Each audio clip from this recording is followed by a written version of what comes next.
What's going on? I am Nando. And I'm DJ. And I'm Diggins, ain't it? And this is Mostly Nitpicking, a podcast where every week we pick apart a piece of pop culture by looking exclusively at the details. Woo! Podcasts are an American invention. Wow. Oh, cold blimey, bruv. You both did different accents of the same guy. And it's probably the first time that's ever happened in this. I doubt it. Pretty cool. Yeah, right. Someone go through our back catalog and figure it out. But as far as I know, as far as I can remember from 10 minutes ago, and like anything before that doesn't exist as far as my brain is concerned. But yeah, these we did those great accents because this week we were talking about the hot new show that got released all at once for some reason, which maybe we'll talk about it. But I don't know. That is on Disney Plus. And it is Wonder Man. It's a new Marvel thing. Yeah. So it's 8 episodes. We watched all 8 episodes within a day. Because That's what I did. I don't know if you guys did it. I did as well, because it's only been out for like a day, right? Like I think it Yeah. came out around 24 hours ago. Yeah. I had no So idea. You just said to watch it, and I did. This is Yeah. as late breaking as it can be for us recording. For you all hearing it, who knows? Yeah. It's funny. I was watching Wonder Man with Michelle. She's like, "Oh, this is great." And she's like, "Oh, so you're doing this for the podcast?" I'm like, "Yeah." She's like, "You guys never do a TV show for the podcast." And I'm like, Yeah. "Yes, we do." And she's like, "What was the last one you did?" And I couldn't. I was like, been a "WandaVision, while. maybe." It Oh, has. we But did- it's we been did like Falcon and 5 Winter years. Soldier. We did Loki Oh, for sure. yeah. Oh, Yeah, and we Loki did is Loki season pretty 2 as recent. well. my Loki season shit 2, I memory. think, Yeah. might be Yeah. the last TV show we did. Okay. We didn't do Peacemaker. We didn't do Agatha. Nope. We didn't do X-Men or did Spider-Man. Those Daredevil. cartoons. We didn't do Daredevil, although they put out a trailer for that. Did you see the new Daredevil trailer? Yes. Very excited to see They Skinny really- Kingpin. Disney Just really get wanted me to skinnier see and it, but I skinnier. refused. Oh no, Diggins. You missed out. It's cool. They did it. You skip Yeah. every time. Every time. Have you like did you watch the first season? I can't remember. Of the Born Disney Again, Plus like one? the- No. The new okay. Yeah, it's not as It's good as good. the other one. No, it's I don't good. think. But this one looks better. For sure. Just shot more interestingly. There's like a max headroom of Kingpin going around or something, so that's fun. Ooh. Yeah, really terrifying little mask. They used a song that I thought was insane. Not insane, but are you familiar with the song, DJ? I don't think I am. It's a Childish Gambino song. Oh? From his fake movie that he never made or something. Oh. I He was never going to say, what was up with that? Bando Stone in the New World. Yeah, so here's the thing with that movie. He put out like a teaser, which looked real-ish. I did see it and go like, this kind of looks fake.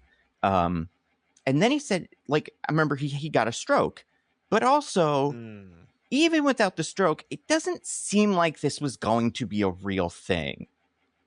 It just doesn't. I don't know. But they that was Lithonia is one of the songs on that album, like the album that it is, because they put out the album. Okay. It's good. It's catchy. And I think it's a very well edited trailer. Shows all the guys. Shows Matthew Lillard from Scream and also those fucking Five Nights at Freddy's movies. He's gonna be in it now. Oh. Probably gonna be playing Shaggy in this, probably, or something. Or Oh. yeah, what would Shaggy? Do you think Shaggy would get along with Daredevil?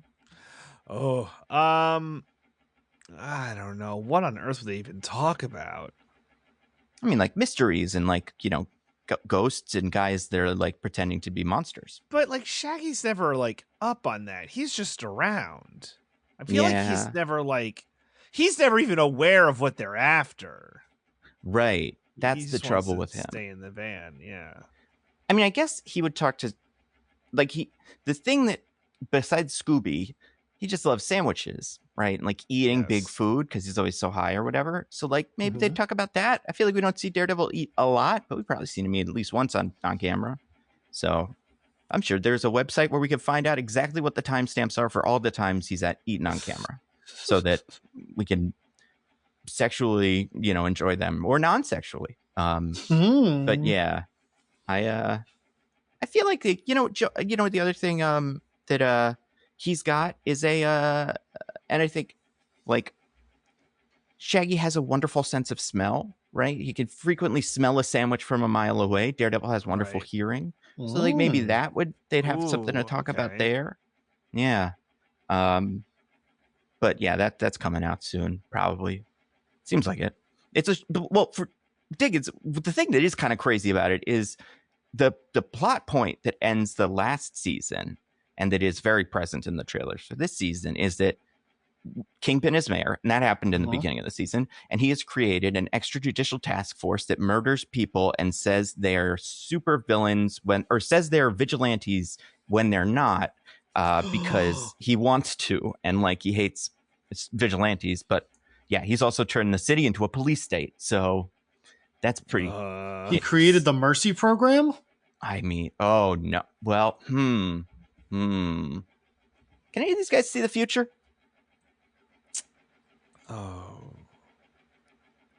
I mean, I so don't many of think them can so. hack, right? Like, I feel like the hacking element of Mercy would be perfect. Professor X, he's kind of.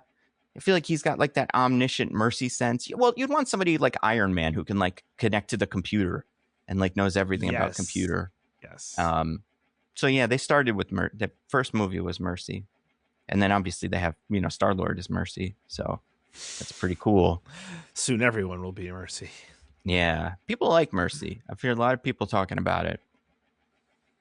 Amazon's going to have a really big week. Oh, yeah, that's the thing. So that's the news, I think, that's pretty interesting for this week is we are one couple of days, actually, as of now, from the Melania opening, launching in theaters worldwide. God. We're all going to the premiere, right? I mean, I haven't got my invitation yet. I assume I will because I've been thinking about this movie probably more than most of the movies that we watch, because I find it fascinating. But I'm going to open up my AMC app and see if my local theater is playing it, because it's not playing everywhere, but it's playing in more places than you would expect, considering it's a good point. It's a fake movie for bribe, allegedly. Allegedly. Let me see. Melania, there we go. Okay, let's see. How far do I have to go out of my way to find it? Oh, yeah, no, it's playing at my local theater. I might go. All right, let's look at... So this is premiere day, 6 o'clock. I just want to see what the seats are like. 4 seats have been taken, so should probably reserve mine quickly. I think that's one of the best performing theaters in the country, then. Yeah, I'd have to assume one of them's her, because she probably doesn't want to see it in New York, because it's like everybody will flock to her. She wants to be a little bit out of the, that area. Absolutely, makes perfect sense. Yeah, you guys, we watched the trailer for this, right? We've all seen it. Yeah, I was forced to during Mercy in IMAX. Fucking IMAX. For this in real life? Oh, that's awesome. Yeah. What did it look? Did it look great? No, it did not. What was your favorite part? I just love when she's like, "Congratulations, Mr. President." And he's like, "Did you watch it?" And she goes, "No, unfortunately, I did not watch it. What an incredible Croatian accent you do." It's not the worst thing I've ever heard, honestly. I was too busy putting on Baron's tie, but I had to get on his step stool to put it on because he's so tall. He's the tallest boy, and also he may have fucking saved someone by calling 911 while he was on a Twitch chat or whatever. Fucking crazy! Did you not hear this? It's a crazy story. Google it. Google like Baron Trump calls 911, but he was like on some video chat and he saw like someone was having like a medical event. He like called 911. He might have saved his friend's life. Yeah. Crazy shit. But he's trying to make up that family debt. One down, a lot more to go.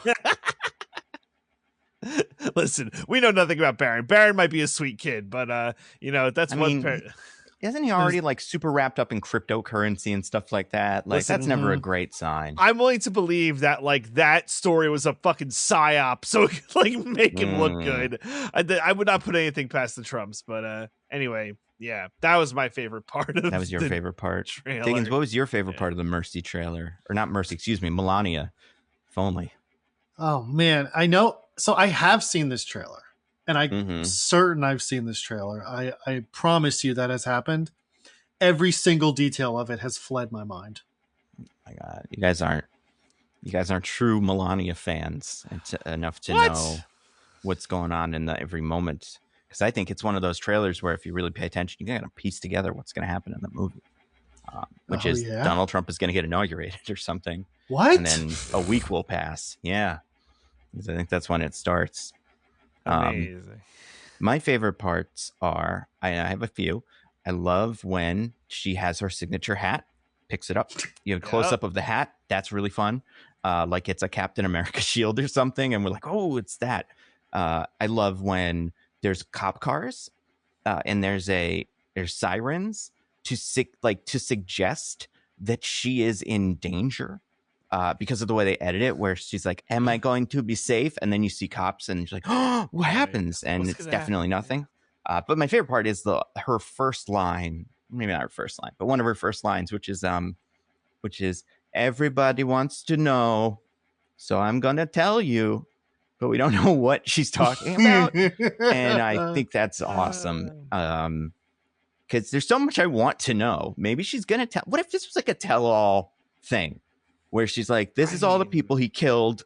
This is all the, financial crimes. The second after that they didn't put in the trailer is her just picking up a huge binder and just dropping the Epstein files on the desk. And it's like, here we go. But so we amazing. would know. We would know. Maybe, sometimes they keep a lid on this stuff real tight. They don't let anybody say which Avengers they were in the same scene with because it ruins the movie. So maybe Amazon learned from those guys. I know it'd be pretty cool. This probably won't get a sequel because it's not doing super well, but that didn't really make any difference for why it exists. So actually, probably will get a sequel. Yeah, no. Whenever someone Melania needs 2. a pardon no, it'll be Barron or it'll be God, Donald Jr. or Eric. I would die. Can we do Tiffany? That wife that yelled that one time. Remember her? Guilfoyle. Don't call. Yeah, her. Whatever her fucking first name is.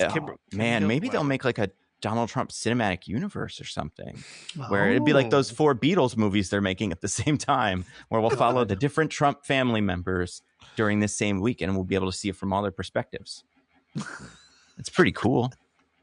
I mean, well, depending on what happens with the Trump family, and I'm not here to predict anyone's whatever, but there might have to be some, grabbing of the furniture, on the way out if someone has a timely or untimely, hand disease spread to other places. You all get what I'm saying. We're gonna have to start popping out these movies very quickly. That's true. We should get them done. Yeah, DJ, we have all the time in the world if you're depending on the world's healthiest man. Yeah, the superhuman president himself. Also, we can use AI, to finish something if anybody isn't able to finish the thing for any reason. We could do that thing that they did with Blade, where we use the computer to make it look like his eyes are open when he's asleep through most of the movie. That would be pretty handy. We should who made that one? I wish that was Brett Ratner, but it's not. He made the third X-Men movie, but the third Blade movie, whoever it was, hated. They had a horrible time. David Goyer. So we should get David S. Goyer to do it. I bet he would. I mean, listen, if you asked me a year ago if Nicki Minaj would be his new best friend, I would probably have said no, but now she is. So, maybe David S. Goyer. I mean, listen, if you got the opportunity, let's say you're a director, you're just a regular old, and let's say you're not Brett Ratner, let's say you're a documentarian. Would you, if someone was like, we want you to make a documentary about Melania Trump, would you do it? Me? Yeah. If you could, like if you had the skill set. How much money am I getting? I think that's a big part and of it. Also, is it a documentary like it is where it's like with the full cooperation of them and I have to be really nice? Or is it like a real documentary? That's the thing. Maybe you can be clever and trick them into like showing stuff that they don't want to show or wouldn't want to show, but because they're all idiots. They would not really notice that, and then that would be pretty funny. And also, you just get to be near them, see what they say, learn all their little weird things, don't you always want to know that? That'd be pretty cool. I don't know. I've never wanted to know something less. Yeah, I guess I wouldn't want to be near that. You get a sense that a lot of them smell. What if it bad. poisons me? That's, Yeah. I think it could happen. What if it's like one of those situations where like a vampire person or something lives forever because they suck the life force out of the people around them? Not even with like teeth, just with like their kind of aura, and then that could be what she does. Yeah, that's a solid shout. That's probably what it is. That makes sense too, because his family's from I don't know if they're from Romania, but they're from around there. Have we considered that Donald Trump is a vampire? Oh dear God! Ooh. Yeah, I might because he sleeps all day, right? That we know. He loves gold. Is that a thing? It's not really a vampire thing. No, it's not a vampire. Oh, It's hate a dragon silver thing. Would be a Hate vampire silver. thing. Oh yeah, okay, that's good. Yeah. Yeah. If you're a vampire, seeing a reflection in anything kills you, or is it just a mirror? It's not that it kills you; you just can't see. You just can't see it, right? Yeah. So then he's fine there. What other vampire stuff does he do? Can he enter a home without being invited? Well, we know he does lots of things without being invited. I was going to say, yeah, that he's probably really good at. I mean, he I don't know about his teeth, if he's got evil vampire teeth. I feel like he likes to eat steak. He loves like red meat for some reason. It's like garlic. I don't know. Oh yeah, garlic, probably not. I feel like he probably eats very, very plain, unseasoned food, is my guess. Like McDonald's doesn't have garlic on it, so I would say he's probably safe there. Remember when he held that Bible upside down? That's pretty. That's pretty Dracula to me. Wait, what is Donald Trump? That's true. He never goes into churches if he can help it. Yep. His friend killed the Pope that one time. Yeah. I mean, friend's a little much, but that guy he knows killed the Pope. That's probably it. Well, much like a vampire, he doesn't have friends. He only has toadies. Oh yeah, that's true. He definitely has a bunch of Renfield guys they're all Renfields when you really think about it. Compared to Renfield, yeah, they make him look like a well-adjusted human being. Mm-hmm. Yeah, that's definitely it. He's a vampire. All right. Well, we got it. Oh. There's probably a whole subreddit of a conspiracy that people really think like we do that he's a vampire. So I bet they have good proof. I hope Melania tells us this in the documentary. Maybe it's like what we do in the shadows, and the rest of them show up, and they're like, "Donald, let's jerk off" or something. Whatever they say. Yeah, that's it. That you show. nailed it. I did. DJ, I can't remember. Have we made you watch anything with Matt Berry yet? Did we ever get that done? I mean, besides the Minecraft movie? Sorry, yeah. A Minecraft movie? A Minecraft movie. Yeah, I don't think that. I don't think so. We gotta do that one of these days. He's so fun. Okay. And one of these days, you'll come over and watch Dark Place. You'll have a great time. I believe you. Speaking of great times, maybe. Speaking of things to watch, we're going to talk about a little show, series, special. What did they call it? It wasn't a special person. It wasn't. It was a spotlight series. Spotlight. Yeah. And they make a new kind of banner for every one of these, and then it doesn't work, and then they abandon it, and then they do another one. It's pretty genius. We should talk about the new one of those, which is Wonder Man. Wonder Man. And I am in charge because I won IMDb last week, so I get to take over. And this is actually because you're more familiar with what AI sounds like than I am. So that's right. Yeah, I can pick an AI. Right. Yeah. Not AI. Yeah. I'm never going to beat these allegations. It's fine. These allegations that came from you. And and this is interesting because it's a TV show. We don't usually do these. But we've done them not before. never. Not never, yeah. But there's episodes, obviously 8 episodes that all have their own summaries, but then there is a summary that is the general show summary that does function the same way that the summary for a movie would on IMDb. So we're going to use that. Unlike the IMDb summaries, this is actually created in a very simple way, which is there are a bunch of Scrabble tiles, and every Mr. John IMDb every morning picks them up, and it's a lot of them, like it's enough to have a lot, and just tosses them in the air. Then they land, and then he kind of figures out like, oh, that's probably for Wonder Man, that's probably for Mercy. Well, it was not for Mercy, but like that's probably for Fallout or whatever. And that's how they come up with these. It's actually quite simple. But you can't, like, none of us can do it besides John IMDb, and also none of us get to look at the tiles. He tells us what was on the tiles, but they're real. And they're spectacular. I have the tile leavings here for the show Wonder Man, and I'm gonna tell you, I actually don't think this is quite right. Really? But it's close. Yeah, you'll see that there's, I think on its face you could see this and go, yeah, that's pretty much what it is. But then when you kind of look at the way it phrases certain things, you're like, that doesn't really describe how that happens. It's short. It's like a sentence, 2 lines kind of on a screen. And who gets to decide who goes first or second? Diggins. I do, because of my unfamiliarity with AI. That's wonderful. I mean, listen, if I could go back and forget it, I would. But Diggins, would you like to go first or second in this Wonder Man TV show summary? I'm going to go first because I already had a good idea of what I wanted to say. Because the new rules? New rules. I already had a good idea of what I wanted to say.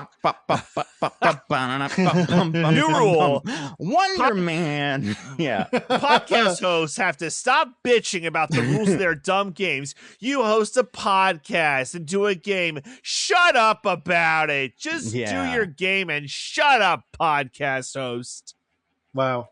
DJ really narrowcasting to himself. I mean, listen. This probably is something that is probably an opinion he has. I don't think for sure. Even though he has a podcast, he doesn't play games on it because he's awful. To all the well-adjusted listeners who are currently completely baffled, this is a Bill Maher thing. No, they live in the fog. If you've never heard it, Club Random is Bill Maher's podcast. Even though he closed the studio, I believe the podcast still lives, where he has a celebrity come sit in his poorly lit and poorly shot little dungeon, and they talk. Mostly Bill Maher talks about himself. Sometimes he talks about the celebrity, and if the celebrity says things he doesn't like, he will correct them. And sometimes he just tells them stuff, and they get so bored, but it's a video so you can see it. There's a wonderful clip. I actually don't know if this is the podcast or just an interview where he interviewed Billy Joel and just fucking bored Billy Joel to tears talking about iPods or something. It's insane. But yeah, so that's a new rule. Didn't Dua Lipa have a song called New Rules or something like that? You think she's a big fan of Bill Maher? Probably not. Oh, probably not. She has like a YouTube channel. You ever watch her YouTube channel? I have not. Can't say I have. She reviews books. Apparently it's very good. She's very smart, and she gets book like writers and scholars on and talks about them. So good for her. Good for Dua Lipa, yeah. So anyway, Diggins, as the you get to go first, because that was my choice. Give me the summary for the entire series but like knowing that it's not gonna just tell you what the series is, but like the series that they would use to describe Wonder Man to someone who has not seen it before. Actor Simon Williams, with the help of Trevor Slattery, must conceal his superpowers for a chance to land his dream role, the lead in a Wonder Man reboot. Okay. DJ? Diggins took so many keywords. I'm going to kill him. I mean, it's just how it goes. If he dies, it's not my fault. I was joking. That was a joke. If he shows up dead, wasn't me. DJ, you're getting in the mercy chair, and you have to. You're already like 97.9% guilty. You said on a podcast you would kill him. Yeah. Motive. Dumb game. Oh, you got me, Mercy. No, Yeah. don't give up. Don't give up. You cannot be certain. Okay, Mercy. I'll try. All right. Okay. Fuck. All right.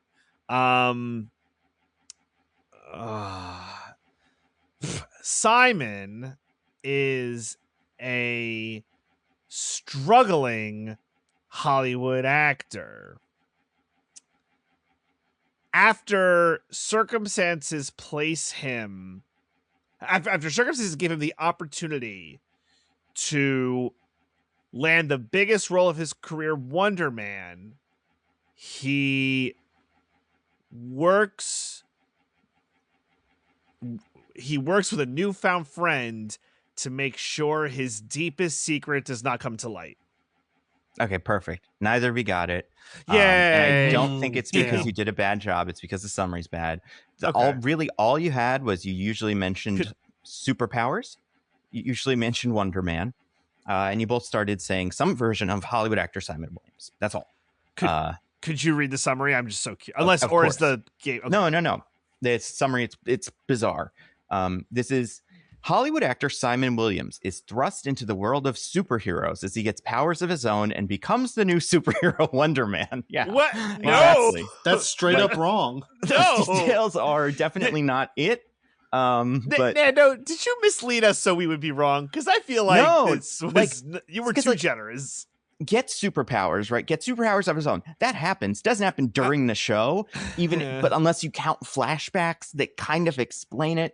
So like that's misleading. Becomes the new superhero Wonder Man. Technically true, but not the way that this describes it. And thrust in the world of superheroes is the one that I'm like, that's way off. He doesn't do that. But yeah, so it's like, so like technically all of the things are kind of right, but then the summary it adds up to is, I would say, wrong. Which is a shame because now we have to do a tiebreaker. And because DJ's tiebreaker last week was so beloved and so good, I have my own tiebreaker that I want to up the ante on the tiebreakers. So this is a new game. We'll only play it once, I assume. It really only makes sense to do once. And I will try to edit the clips in so that you can, I don't know if they'll automatically go into the podcast or not. They might. Okay. But well, we'll find out. Listeners, if this is a struggle, oh my gosh, Nando shared his screen. Wow. Nando did work. Wow, there's production values on this. What would you have done if one of us got it right? I would do it anyway. But I would. But you knew the summary was so batshit that it wasn't going to happen. I honestly hadn't read the summary until just now. Oh, okay. I just decided I was like, I have to do a game that's better than DJ's from last week, so I figured out one and did it. So okay, I just want to test something real quick. Make sure you guys can hear this. Okay. You won't be able to see it, but you can hear it. I'm just going to play a tiny clip. Okay. Can you hear that? Okay. I think I know what I have to do. Okay. But let me do that. Well, while Nando does that, I just got to say that I guess the tablets or whatever, it's good that they were bad because it would have been great if one of us did say the summary and then it was like, no, we're playing this game anyway. All right, I'm let's try kind of this like again, but I think you guys will be able to hear it this time. Yeah, beautiful. Yes. You got that? Okay, great. Okay, yep. Okay. What's this game? This game is called Wonderful Movies because the show's about movies and it's a show about Wonder Man. They say the word wonder a lot in this show. I say the word man a lot in the show too. They say the word Trevor a lot. Those are probably the three main words. They say Simon a fair amount, but I feel like Trevor gets said. I think Trevor more gets than more you'd than expect. Simon. Yeah. Yeah. So what I have done is I put together a series of clips from different movies where a character uses the word wonder. I am going to play you the audio of that clip. They're usually pretty short. And then I want you guys to tell me, and you do it in Discord chat, so you can both do it for both, because I think it would be unfair otherwise. Okay. What movie it is from. Some of them are pretty easy. Some of them are tough. I can pretty much guarantee you've seen almost every one of these movies. We may not do all of them, but like I feel like you've definitely seen most of them. And I will play. What I'm going to do is play the clip for you here, and then you guys do your guesses, and then I will show you the clip so you can see it in case you think I'm wrong. Okay. All right. So here's the first. This is the first one, and like I said, if this doesn't automatically get added, I'll add it later to the podcast for people to hear it. But here we go. This is the first clip, a movie where someone uses the word wonder or wonderful, to be fair, but wonder comes up. Here we go. Yeah, this is beautiful. Thank you. Thank you all very much. This is wonderful. All right. Well, that was a pretty good one to start with. Oh my God, that's so little to go off of. This is a movie we have all seen. This is why. So some of them I picked because the lines are somewhat iconic. Some of them I picked because the movies themselves are iconic, and I'm like, you've maybe watched this enough that you can just get it. Do you want me to play it again? I put my guess in, so it's Diggins. Okay. I'll just put a guess in. You both got it. Yes, that is really? in fact. And I'll show you the clip. Obadiah Stane accepting the award in Wonder Man. Look at this in guy. Iron Man. Not Wonder Man. He doesn't show up in this one. I mean, I recognize Jeff Bridges' voice, so I just took a stab in the dark. Yeah, nice. Good. So it's 1-1. I should probably write that down somewhere. Let me get my paper. Okay. Wow, it's your unconfidence. I was like, oh, I got it, but no, you know. So now I'm sweating, starting to sweat. So this is. Don't worry, I'll screw this up soon enough. Diggins. Okay. You each have 1 point. Okay. All right. Next one, and trust me, I don't even remember what all of these are. So I know what they are eventually, but I don't remember them off the top of my head. All right. Don't skip too far ahead. Yeah, that's why I'm just want to make sure. All right, here we go. This is the next one. Bringing me dinner. Okay, here. Yeah, Whoa. sorry. It was a little bit off. Here we go. Next one. Remember you ever bringing me dinner? There is something about him, isn't there? Don't tell me you're a believer now. I just keep wondering if. Remember you ever bringing Oh shit! me It dinner? went back too quickly. Don't look. All right. That one is a test. That's a test to make sure that I am paying attention. Diggins, did you guess already? I did not guess already. Oh well, I swear to God, I had it in before I saw anything. Oh yeah, DJ, you did already guess. Did you see the clip, Diggins? Did you see it? I did see it. Okay, so I'm gonna give DJ half a point, kind of, maybe. It's like a spiritual point. Let me see if I'm right. Yeah, let's see if you're right. Here we go. Oh. Remember you ever bringing me dinner? This is the clip. This is Hollywood actor There's Joey something Pants. about him, isn't there? Everybody loves him. Don't tell me you're a believer now. I just keep wondering if. Some of them cut off quickly because the next line is a character's name. Okay, so those are the first two. Right now it is tied 1-1. Again, DJ has spiritual point. Okay, next one. Without the rope, then fear will find you again.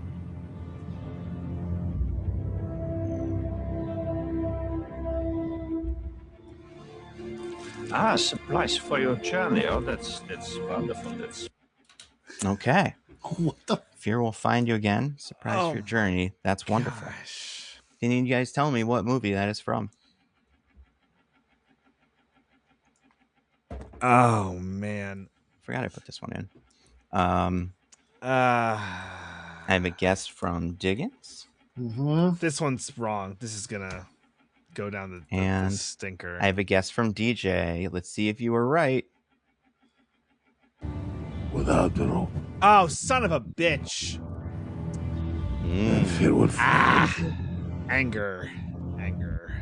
I still don't know what this is. It's the Dark Knight Rises, Diggins. This is the He's Dark gonna Knight climb. He's gonna for your climb. journey. Oh, that's wonderful. It's wonderful. Oh. Yeah, so that was Dark Knight Rises. Damn, I haven't Yeah, seen that points since to the you. theater.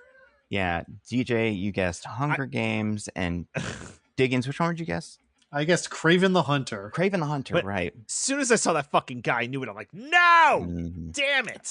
Part of this, and I think the words sometimes are enough, but also maybe the music sometimes will help Right, set yeah. the scene in your head. And that one, Mm. very famous score. All right, let's try Alright. another one. All right. Those that claim to oppose the enemy would do well not to hinder us.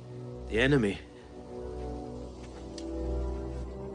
His sense of duty was no less than yours, I deem. wonder what his name is.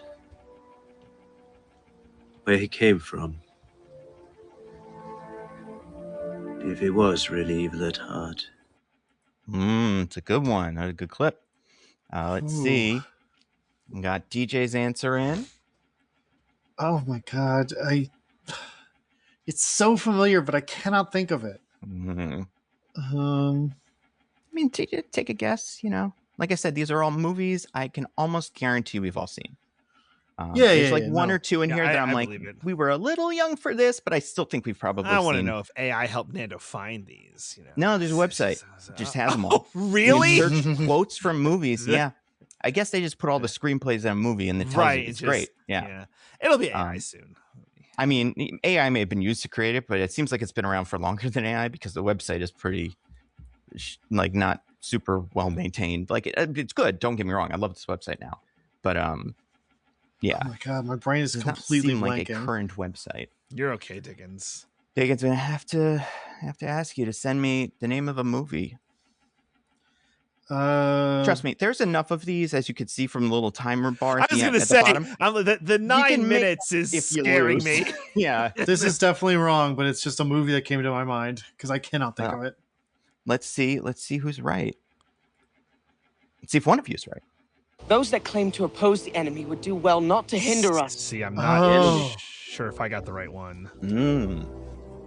His sense of duty was no less than yours, I deem. You wonder what his name is. Wonder.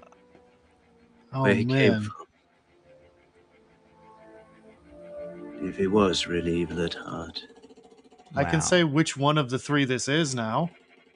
Let me double check to make sure, because this is the Two Towers. That's correct. This is the Two Towers. I'm so sorry. DJ had the Lord of the Rings, the Fellowship of the Ring, and Diggins. I can't remember which one you said. Can I get another spiritual point? I said something completely wrong. Pirates of the Caribbean. Yeah, no, that was wrong. But I'll give DJ half of a spiritual point here. So I have 1.5 spiritual points. Yeah, and you have if 2 it comes points down to spiritual tiebreaker, I got this shit. You have 2 corporeal points. Those are the important ones, and Diggins has 1. So technically, that's the score. All right, here comes the next one. Wait, which one did he get? Oh, wait, didn't we both get? No. You're right. Sorry, I accidentally put his I have 1.5 spiritual points, and we each have 1 corporeal point. That's correct. Thank you very much for. Because it wasn't my fault that you played a little bit of the Matrix clip. No, it was not.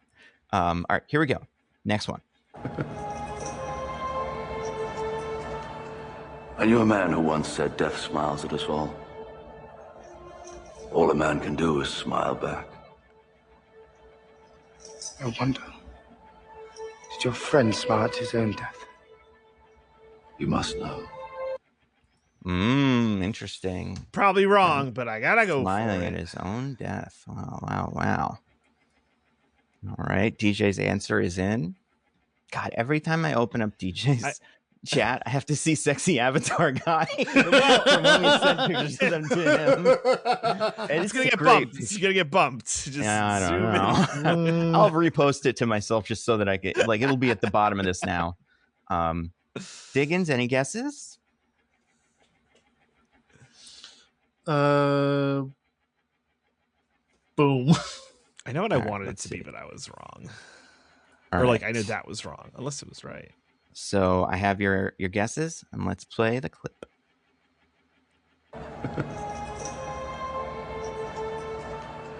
I knew a man who once said death smiles at us all. All a man can do is smile back. I wonder, did your friend smile at his own death? You must know. Wow. So Diggins, what did you say? I said Expendables 3. And DJ, you said? Gladiator. That is a point for DJ. So now DJ's a 2-1. I almost said Gladiator, but I was like, that can't be right. Fuck. Know, it's okay, Diggins. It's Go with your instincts. Like I said, we've got plenty more. Okay. Still 2-1. Or it is 2-1 now. Here's the next one. It is now, yeah. Thank you for your cooperation.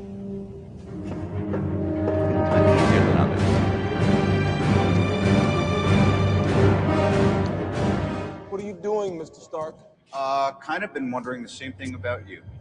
What is that Okay. one from? All right. Well, Which movie is that? That's a big one. That's a Maybe. big Listen, one. they're not in any specific order. It could be anything. But let's just also, see. I will say I was thrown off by you saying we have definitely seen all of these movies. I've never seen Gladiator. That was the one that I was like, Dickens may now have seen Gladiator. You should watch it. Damn, It's, son.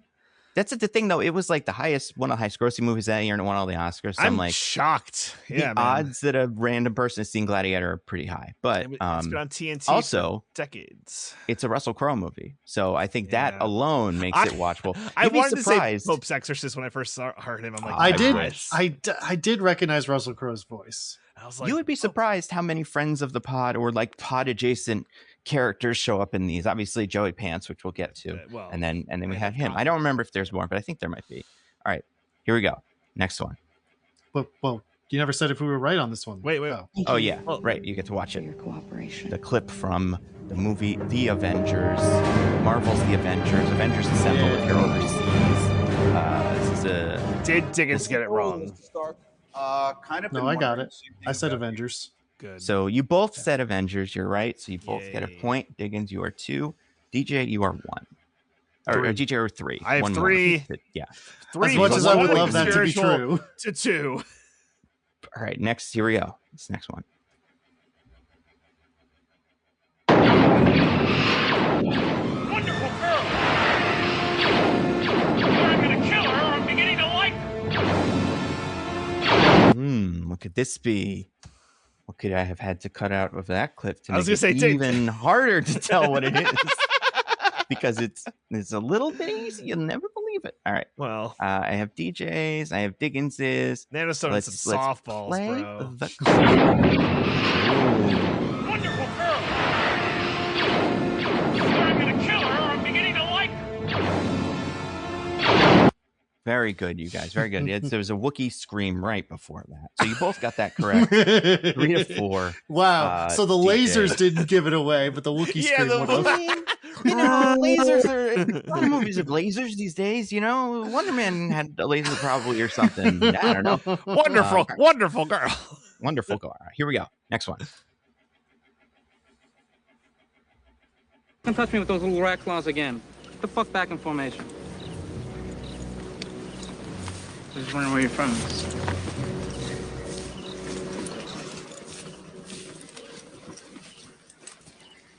Harza? Is it, Hey, drop dead, Corporal. Interesting. Wonder where I have you're a bad guess, but it's my. I don't know. I have a bad guess. All right, DJ's is in. I didn't hear the word wonder in there. I wonder. Said wonder where you're from. Wonder where you're from. Oh. Yeah. This one's a tough fish one. I mean, we'll talk about it after Diggins. See, Diggins is typing. Let's see what he has.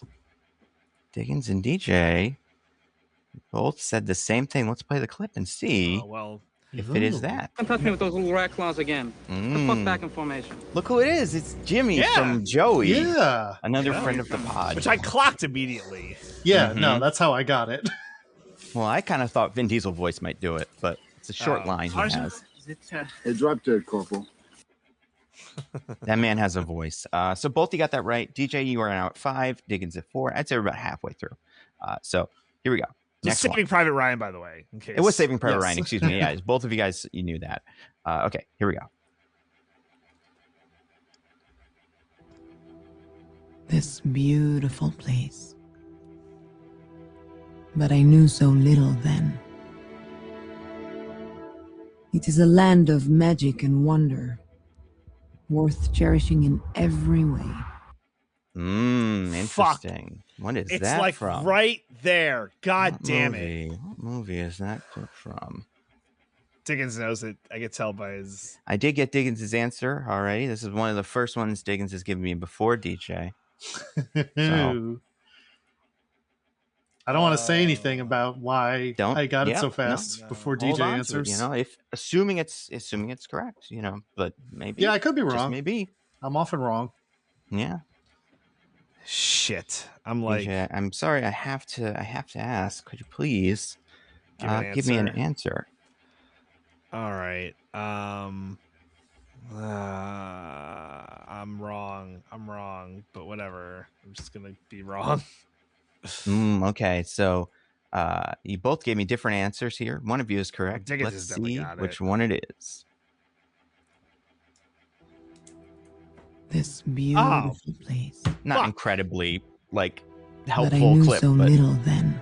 this is I think you may see something. It is a land of magic and wonder, worth cherishing in every way. So what gave it away, Diggins?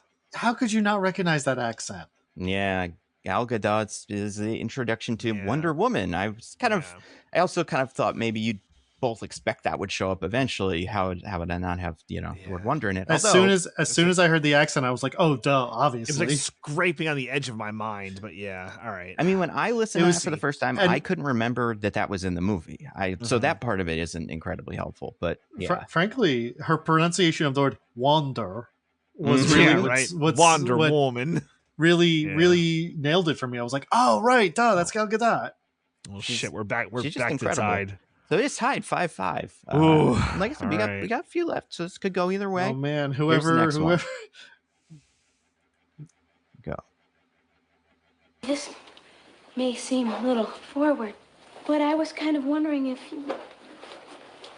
you'd ask me to the Enchantment Under the Sea dance on Saturday. What could that be? What clip from what movie? The word wonder in the clip is that? Diggins is typing. DJ is giving me an answer. You both gave me an answer. Let's watch the clip and see if you were correct. This may seem yeah. But I was kind of wondering if start to that one. If you'd ask me to the Enchantment Under the Sea dance on Saturday. Honestly, all right. So Back to the Future. If you had cut it out before Enchantment Under the Sea dance, I would have been fucked. I know, but I felt like I had to give the whole sentence because otherwise it's just such a weird little sentence fragment. Enchantment Under the Sea is also what got it for me. Yeah. Both of you got that correct. 6-6. Ooh. Here we go. Next one. It's a real slobber knocker. It really is. 200 miles per hour, and you can barely feel a thing. I think it's one of the wonderful things about this opportunity that even though you're here and even though it's just for a little while, you get to enjoy all of this. What movie is that from? No, Diggins knows. This is where he takes his commanding lead. He's typing. Diggins, give me an answer. No.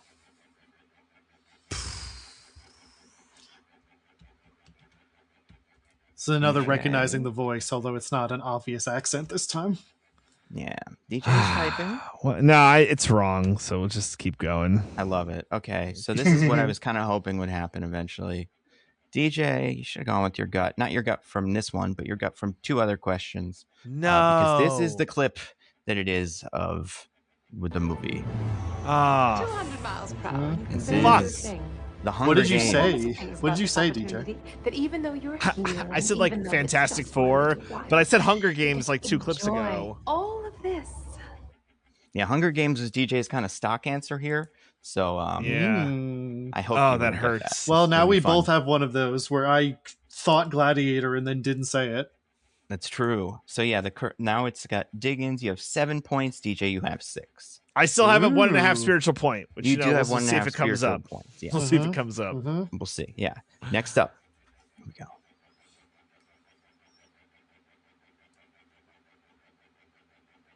I wonder sometimes, monsieur, if you have that clearly in mind. It was not to be, Sherry. You bastards! I'll get you for this! A little shorter one than usual. Huh. What movie is this? A movie, like I said, it's a popular movie. And finally, it is not Hunger Games. Although I could have put Hunger Games in twice if I had 2 clips, but I didn't. I don't think any movie repeats. Yeah. That'd be weird. Not seeing an answer from either of you guys. I mean, I'm just gonna be wrong. So I mean, take a shot. Like you never know. Obviously, Hold on. All right, I have an answer from DJ. Yeah, I knew which one it was when you typed the first one. It answered too early. I know. And then Diggins, any guesses? Oh man, it's one of those ones where I feel like it's right on the tip of my tongue, but I can't get it. Yeah, this is another clip without saying anything. Well, I'll say it after. This is definitely wrong, but this is where my brain's going. Diggins, can you clarify that one for me? Oh. Diggins is about to get some spiritual points. Okay, great. Here we go. So let's see if you guys are correct. And yeah, this is one where I had to clip it real tight because I think the next line is someone's name who gives it away. I wonder sometimes, monsieur, if you have that clearly in mind. It was not to be, Sherry. You bastards! I'll get you for this! Raiders of the Lost Ark. Did you get it, It Diggins? is Indiana Jones, Diggins, but it is Raiders of the Lost Ark. Yeah. I said so. Diggins gets half a spiritual point. By the giving rules, Diggins a spiritual point. Yes, he has one now. Diggins has.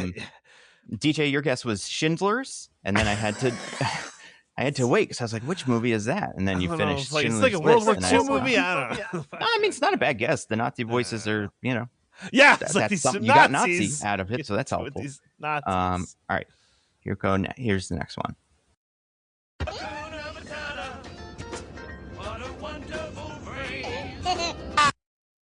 Really? Interesting. This is a trick. This is a trick. I don't know. How could I trick you? What is this? These are quotes from movies. It'd be crazy. I almost want you to replay it, but I mean, I haven't replayed any so far, so I kind of want to go with not replaying them. Fine. If it's a trick, I'll fucking fall in a pit. All right, so I have an answer from DJ and I have an answer from Diggins. This is gonna be interesting. Here we go. Fuck.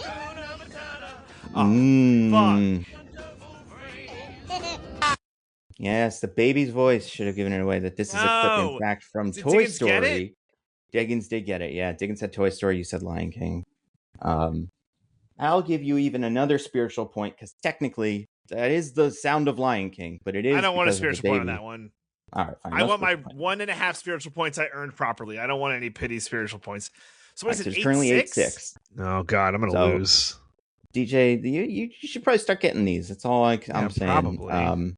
And because now, if there's one thing I'm always good at, it's failing. So you can still pull this out.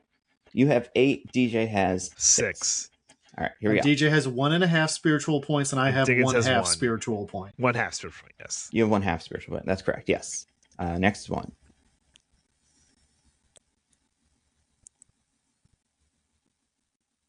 You know the first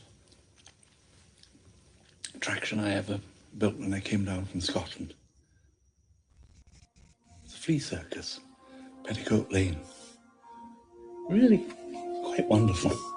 We had a wee trapeze and carousel. What could that be? I have an answer from Diggins. Waiting on DJ. I answered before the clip even finished. I was so confident. That's true. Oh God. It.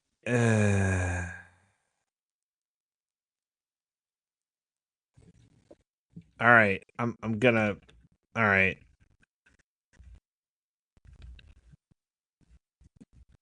No, DJ, maybe use some context clues. Even if you don't recognize it specifically. Yeah.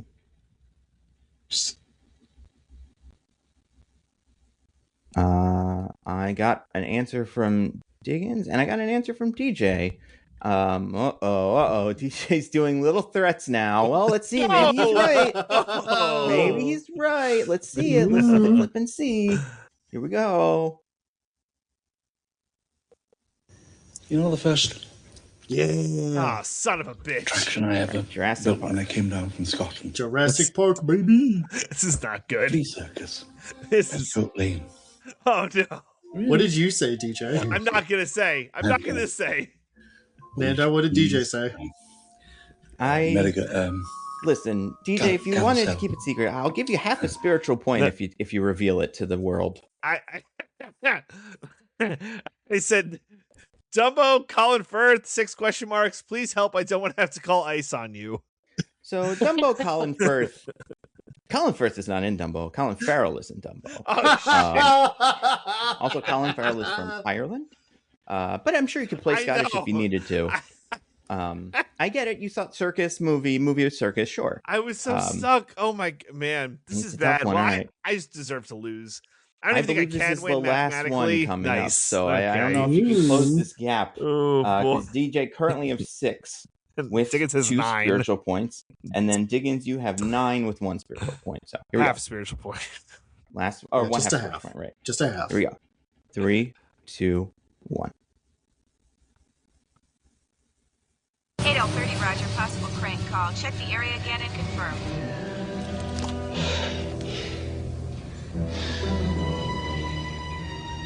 Who's driving his car? Stevie Wonder? Wonder. Stevie Wonder. It's the first time he's been mentioned. Love him. Big fan. DJ Diggins. Let's see if you got answers for this one. I see an answer from DJ. I fired too early. I'm like, oh, I got it. But I'm like, it doesn't matter. Diggins, you won. You could say anything. Yeah, Diggins, I see an answer from Diggins. I made a guess. I think it's wrong. Just for the last one, can you guys both say which ones you thought it was? I said Diggins, you thought this was? Well, DJ said Ghostbusters, and I thought it was Terminator 2. That's correct. So that's what you said. I mean, I'm not saying that's the right answer. I'm saying it is correct that is what you said. All right, here we go. This is the last one. Stevie Wonder.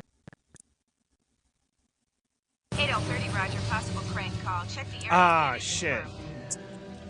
Nice. Oh, I thought Die Hard, but I was like, I don't think that's right. Who's driving his car? Stevie Wonder? That's right. And there's Carl Winslow, the cop from Die Hard. Miss Bruce Willis. Talking to John McClane over a phone. So since neither we got that one right, the winner of Wonderful Movies is Diggins with 9 corporeal points, 1.5 spiritual point. To DJ's, respectable 6 corporeal points and 2 whole spiritual points. Unfortunately, spiritual points don't count, and they're not worth like 2 or something. So, well, Diggins, even if spiritual points did count, I still won. Even if they did, well, they have to be like. I could surprise you and be like, they're actually each worth 10, but they're not. So Diggins, you have won the IMDb B as in spelling bee summary for Wonder Man, you won the summary game for Wonder Man. Congratulations! I was on such a hot streak, bro. Wow. I know you started really good, and I was so pretty impressed. I was sure I was going to lose. What I learned is that my subconscious apparently recognizes things really well, because every time I had a first thought and was like, no, that's wrong, it was right.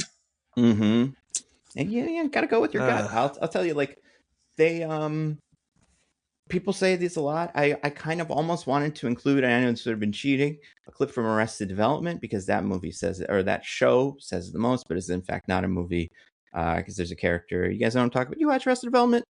Yeah, of course. You know the wonder thing from that? Do you remember?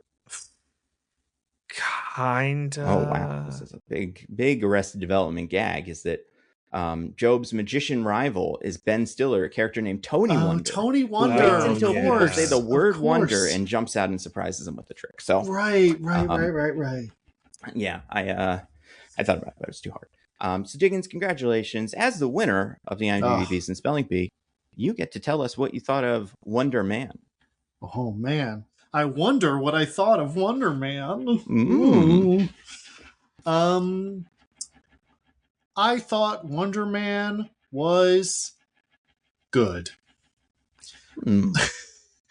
I wasn't blown away by it. I think it has a lot of the problems that the Marvel shows often have, where it's sort of like just one big movie, and then, but because they want it to be a show, then they put a bunch of stuff in the middle that doesn't need to be there.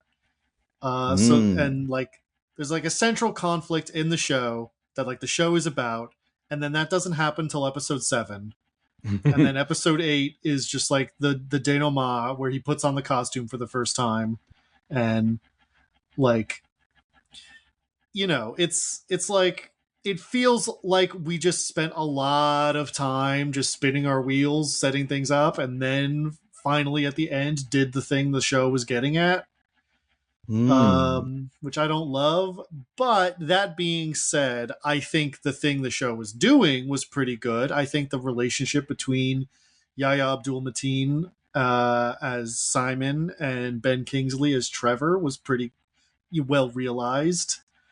And like, you know, I actually did kind of care about their relationship by the time we got there. You know, it is one of those things that's like a TV show about how acting is super cool and great. And so, you know, that's always a thing that's kind of like, well, but you know, it had its moments. It was fun. Like, you know, it's like we do one episode different from everyone else was a pretty good one of those. So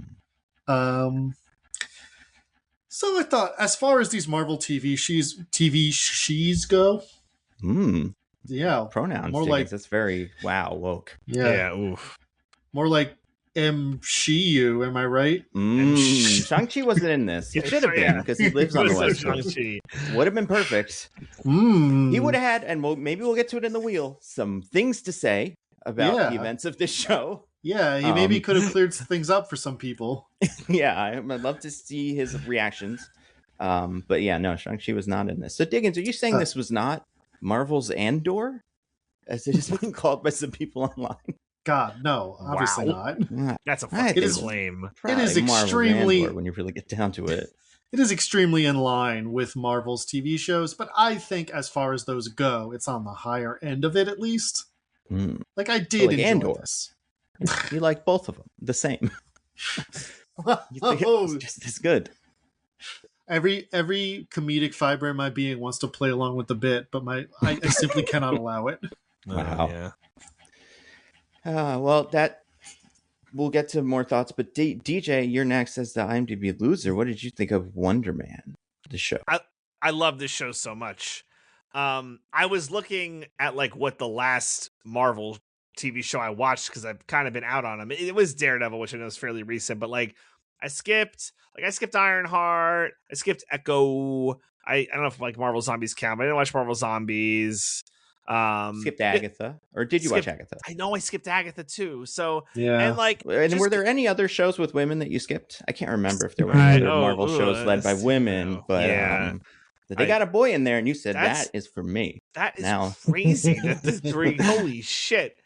That's I mean, to be fair, but Nando, it's a black man, so we're still woke. That's true. This is quite woke. And he's a black man doing a thing that a white man usually does in the comics, so that's even woker. Yeah, they hate that the most. Have anything to say about it, but it's interesting. Yeah, true. And listen, I don't know if this helps, but I did not plan on watching this show until we decided to do it for the pod. I had heard it was good, but I'm like, but like, should I? And I'm glad we did it.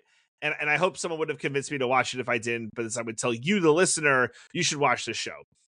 It's a good show. I hear what Diggins is saying. However, because we're in the TV show format, I mean, look, the Doorman episode is so good. I love that episode so much. I think it's just great all around. And like episode 5, while kind of just an appendage that maybe could be removed, it's like a fun little buddy cop comedy side quest that's like, you know, it's like a fun little thing. And sometimes don't you like to watch a fun little thing with some gags? In the version of this show that is episodic, yeah, absolutely. That's not what this is. I hear you, and I hear those critiques. But like, I think what the show does, it does it like, I don't know, it does it like very well. The needle drops are very good. And it really leans into like acting in Hollywood is so important. And honestly, when that's like the thing, if you're really going to lean in, like, I don't mind, right? We let La La Land win an Academy Award over no, wait, it didn't win. No, for yourself. I always fucking and also wrong. It didn't win. Yeah. We let it calm down win. there, Warren Beatty. Yeah, DJ turned off the Oscars right after they read the name, and he was like, I'm done. I don't need to even see it. True story, that happened to my mom. She went to bed thinking it had Nice. won and like woke up the next day. She actually turned it off. Yeah. Was she happy? Like, did she like La La Land, or Yeah, she was liked she La La like Land, okay? yeah. She wasn't So like, she was oh, like- Moonlight, in a world. no. She was like, like, I can't allow Yeah. anything to pierce this reality. I have to turn it off right away, just in case. Yeah. Smart. She nailed it. Yeah. So I'm going to Should've do kept it it next year, going. then, unless they fuck it up and give it to F1. I should have Truman showed it to figure out how to make her. Yeah. in that To this reality. day, DJ's mom thinks Yeah. La La Land won the Oscar. Yeah. But anyway, I just think it's like done very well. Look, it's not like I've been given Marvel a lot of shit for like spewing like Marvel slop, but like I don't think this is Marvel slop. You know, like yeah, you could say like, well, it's not really a TV show, but like we don't even know what a TV show is anymore. And I know that's like we don't, man. We don't know what TV What even, is anymore. is a TV show, you know? Like it could Good be so question. many things, right? Like Heated Rivalries, like that's a TV show. Like it probably could have been Yeah. a movie. But I don't know. it's Maybe. a TV show, though.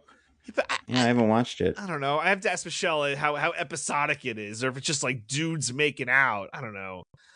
Like it's. Oh, DJ, they do more than make out. I know. That's tame. true. Making out's like super fucking tame. But I understand that criticism where it's like, yeah, but this like could have just been a movie. But like we get afforded a couple nice little bonus things because it is a TV show, and we get to stretch it out a little bit. That I think is good, and I think is very enjoyable. I be very clear, much.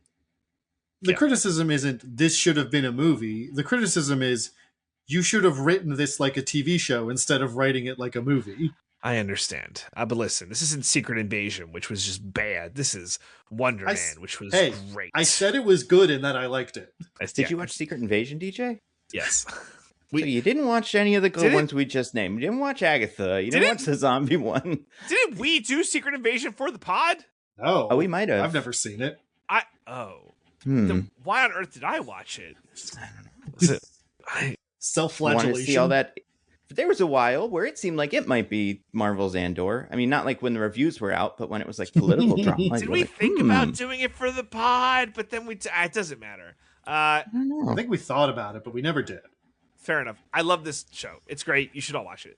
Ned, I'd like to live in the world, by the way, where Michelle told DJ that Heated Rivalry is just about two guys making out.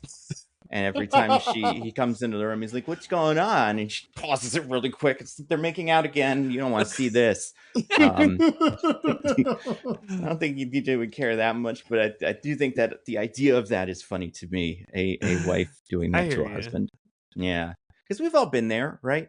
We've all been watching a thing that's not really that sexual. And then it gets really sexual out of nowhere. And you have to be like, this isn't what the show is. But yeah. So, I mean, what's funny is that actually happened with season 1 of Bridgerton.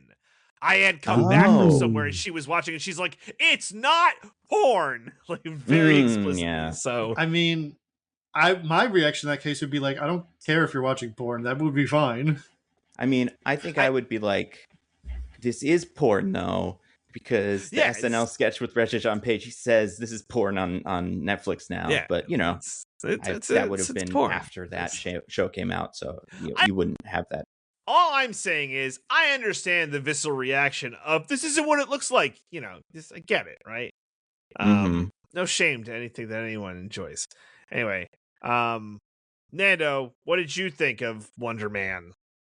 So I would say my opinion, and this is fun because I'm not usually the third one, so I don't usually get to say this, is right in between your both of your opinions, where I, like DJ, did really enjoy it, and I think it was like surprisingly well put together. And I think it's probably one of my favorite of the shows. I still don't think it cracks. For me, like I had to look back at this. I think Agatha is my favorite show. So I don't think it's better than that, but I think it's when it's doing what it's doing well, I think it's doing it really well. And I think we know that now, or at least I know that because of the studio that also does so much of this. And I think they do some parts of it about as well as studio does, where it's like, this is what it's like to be on a film set, or this is why people love acting and stuff. And like, I did appreciate that. And I don't even think the acting stuff was that schmaltzy. I think there was some schmaltz in it for sure. but I also think the show kind of understands that acting is a job, because it's not like Wonder Man's a good movie at the end of the day. I mean, it is, but like it's not Shakespeare. In the universe of the show, people are crying at that ending, Nando. That's true. Well, they're all the people at the premiere. I don't trust their opinions. People always say nice things. They're in the room with him. He's and they're in the room with other people that are quite scary, which we'll get to. But so I liked it. But I agree with Diggins, and I want to go like a step further and say like I want to start a Stranger Things style conspiracy where there are like an episode 7A, 7B, 7C, and 7D that are going to get released at some point that kind of bridge that gap, because I think the pacing of this show is kind of insane, considering the ramp up of like what we're doing and then where the show ends up. I didn't hate the ending, and I liked, like, for the characters, I liked I liked their relationship and like how it played out, and like the consequences of the choices they made I thought were very good, and like I liked it. But on the other hand, like as a show like this, I was so confused by the time we got to like episode 7. I was like, well, how are we going to do the whole thing? In my head, I was like, well, maybe that's not how it's going to end. Maybe it's going to end in a different way, and the pictures we've seen online or a dream sequence or something. And I was fine with that. But yeah, and I don't even think it's like a problem the same way that like some of these other Marvel shows are problems where like they rewrote everything and it's kind of messy. I have a feeling this is the original script of this. I think this shot pretty consistently, and only had weird timing because of the strikes, but like this has been ready for a while. I don't think they've been tinkering with it forever. But yeah, I really liked the performances. I thought it was funny when it needed to be funny. I liked Trevor more than I thought I would, and like I more or less enjoy him in Shang-Chi, which makes sense. It's the same director. Like showrunner here is Destin Daniel Cretton, who did Shang-Chi. So like I'm not surprised that the Mandarin that I think more or less worked here. But in my head, I was like, well, is a full like 3 hours of Mandarin gonna be too much, or Trevor, I guess. But and the answer is no. I thought it was great, and like I liked most of the supporting cast, and I think some of the things that we're doing with the universe in like the bigger sense, I think were interesting. I like that the show feels disconnected, so someone that hasn't watched all the shows can enjoy it. But on the other hand, I think they did some things that I'm like, that's gonna matter in the future, and I like the direction they're going with this. So I did more or less like it, but I do think the pacing was very weird. To kind of just like, I've just been turning it over in my brain since my turn. Like, to say this as non-spoilery as possible, I think what feels so weird about it is like a character makes a choice at the end of episode 3, and like, right, a character does not make an emotional choice or about that, or like things don't come up about that choice again until episode 7. So everything between that is purely just like keeping us in the same emotional space. Yeah, and it's interesting because like looking at the show, obviously, it's a Wonder Man show. It's about Simon, and I think he's a compelling character. But I think like there's a show that is the Trevor show where we do focus on him kind of like seeing in scenes where we're seeing just Simon get, kind of upset by himself or whatever. Instead, we check on Trevor, and he's trying to like navigate this weird situation he's in. And I think that progresses really well. I actually heard in an interview, I don't remember if it was Destin Daniel Cretton or Andrew Guest, one of them said that they were like, I want to make a show after Shang-Chi. They were like, I want to make a show about Trevor going to Hollywood. That would be fun. And they pitched that, I think, or like, brought that up to Kevin Feige, and he was like, well, we're making a Wonder Man show. And they're like, oh, they could be the same show. And I feel like the plot feels like it's got more Trevor in it than I would expect. But also, yeah, it's weird. But I think, again, scene to scene, it works. And I liked all of the parts of it. And yeah, I'm sure it seems like this is getting a lot of good reactions. I think there will be like I think they were so positive that I think we'll get kind of the, I want to say backlash. That's not what it is, but like the backswing of people being like, this is overrated. But I think it's like sitting at 80% on Rotten Tomatoes now, which feels right. For like where it is. But I think this is a good, like, or actually it's a 90% Rotten Tomatoes. That feels a little high, but better than I expected. And some people really, really, really like it, and that's great for them. But it was cool. We'll talk about it more as we go, and DJ will talk about it a lot because DJ. So 15 minutes for a TV show. I mean, Nando did Avatar in 15 minutes, so I'm curious it's how about this the is same going amount to of play. time. Yeah, honestly, I think like if you 15 minutes, 8 episodes. If you devote 2 minutes, like or 15, if you devote like 2-ish minutes to each episode, that is a way to kind of organize it in your head, I guess. Slightly less than 2 minutes. We're gonna figure this out. Let me see my timers. Let me see if I can find some fun ones. I appreciate that the episode descriptions in Disney Plus are all just lines from the show. I appreciate that. Oh, they are. That's cute. Yeah, it is tight, Jake. I found a whole new thing of these, by the way, of timers, and like I'm gonna find a new one that fits what we're doing, but they're pretty good. Let's do this one. Okay. So I'm gonna put 15 minutes on the clock, GJ. All right. And you're gonna do your best to summarize the Wonder Man show.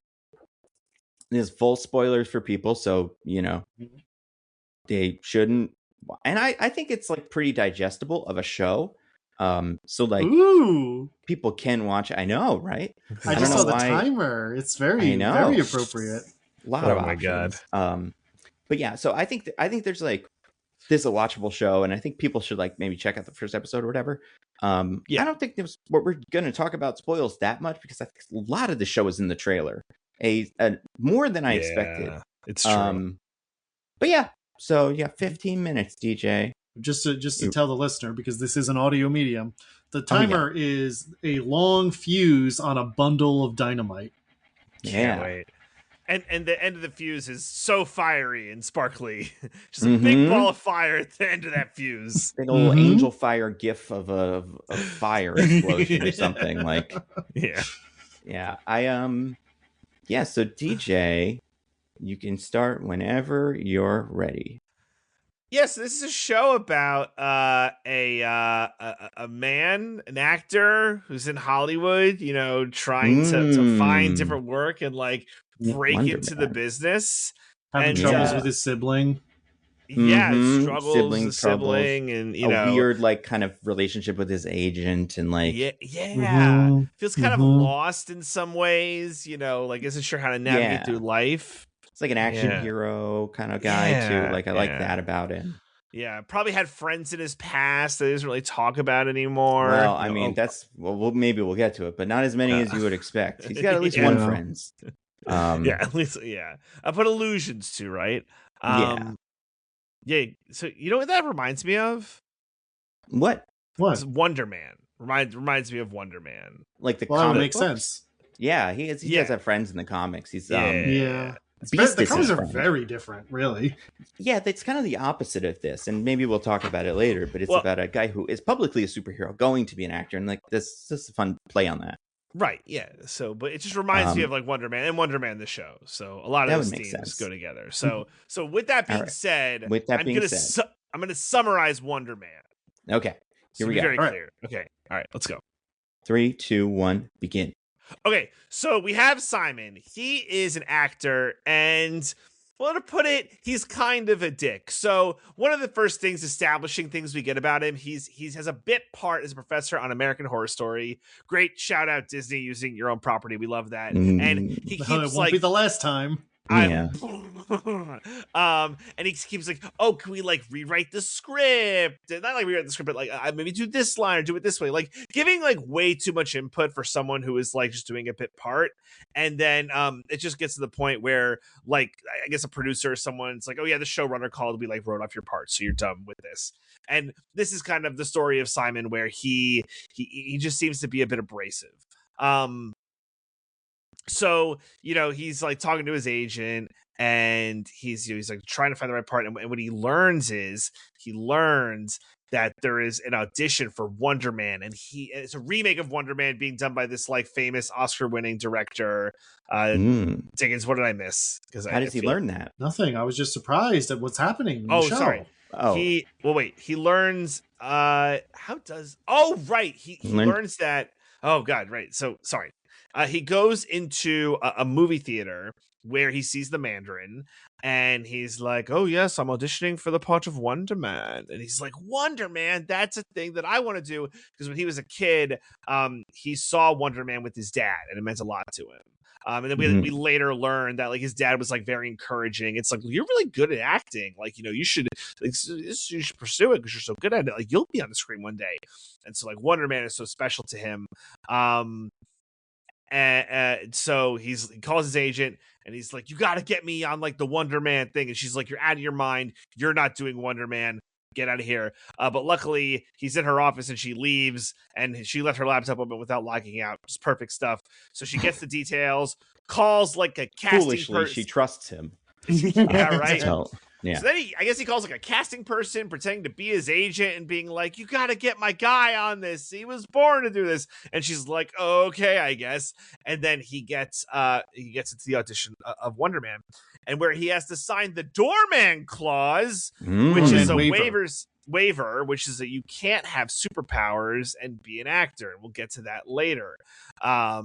So he's there, and then he sees the Trevor again. He's like, yep, I'm here to do my Wonder Man audition. And then he like decides to help him and kind of give him some tips, and then like he does his audition, right? So we also learn, I think we learned this now, that Trevor is actually working with the Department of Damage Control to like spy on Wonder Man because he's bad. Yeah, more or less. Yeah. But how could Wonder Man be bad? He has powers, and they know he has powers. Oh. What do his powers do? They make big explosions or whatever. And that's why he was nervous, like signing the waiver. He's like, well, I'll sign the waiver, but I secretly have powers. And that's his big dark secret, that he has powers. Oh my God. Okay. So then he has to I forget why he meets with Trevor the third time. So I know he gets told he has to do a self-tape for the role because they liked him enough, and he goes on a little adventure with Trevor because like he can't do it at his apartment. Because there's like a big there's evidence of his powers in his apartment where there's like a big crack in the wall, and they're like going all over trying to find a place to do a self-tape. They go to like a terrible recording place, and Trevor's apartment doesn't work. I forget why Simon reaches out to him, like just because he was like, oh, I'm your friend. Simon apparently doesn't really have any friends, and Trevor was someone who had just recently befriended him. Well, and like he's reading for a part in a movie where the other person in the line read is going to be his Barnaby, like friend in the thing, so it makes sense that. Well, like, this is for a different movie. It's from the Wonder Man casting director, but it's for a different part because they just want to see what he can do. Oh, right. Right. Okay. So anyway, so that's like a whole episode where they run around doing the self-tape. And then the big trust comes where he's like, all right, we'll just do it at my place. And then he brings Trevor back. And oh, by the way, the DODC people are like, hey, you got to spy on Wonder Man. So take this ring and put it on his laptop so he could do big spies. He does that. And then, but he was brought into the apartment because Wonder Man Simon trusted him, and he's like, look, that's there, don't talk about it. And their friendship is growing. Okay, so then the I forget the name of the Department of Damage Control guy who's like forcing Agent him Cleary.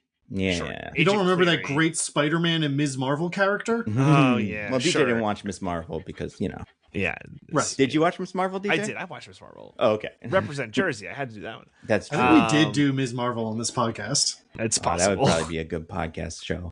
Because that's stupid against the end. I think we did do a podcast. Yeah. Anyway, so then he's like, hey, you have to wear a wire now. And Trevor's like, okay, I guess I have to wear a wire. And then Simon's going up to visit his mom for her birthday. And Simon's like, I'll go. Or Trevor's like, I'll go. And Simon's like, okay. So this is a whole episode called Pacoima, because I guess that's where they go. That's the town. Yeah. And Trevor meets all of Simon's, like meets his brother, who's like, he's the successful one. He's like an insurance agent working his way up to partner or something like that.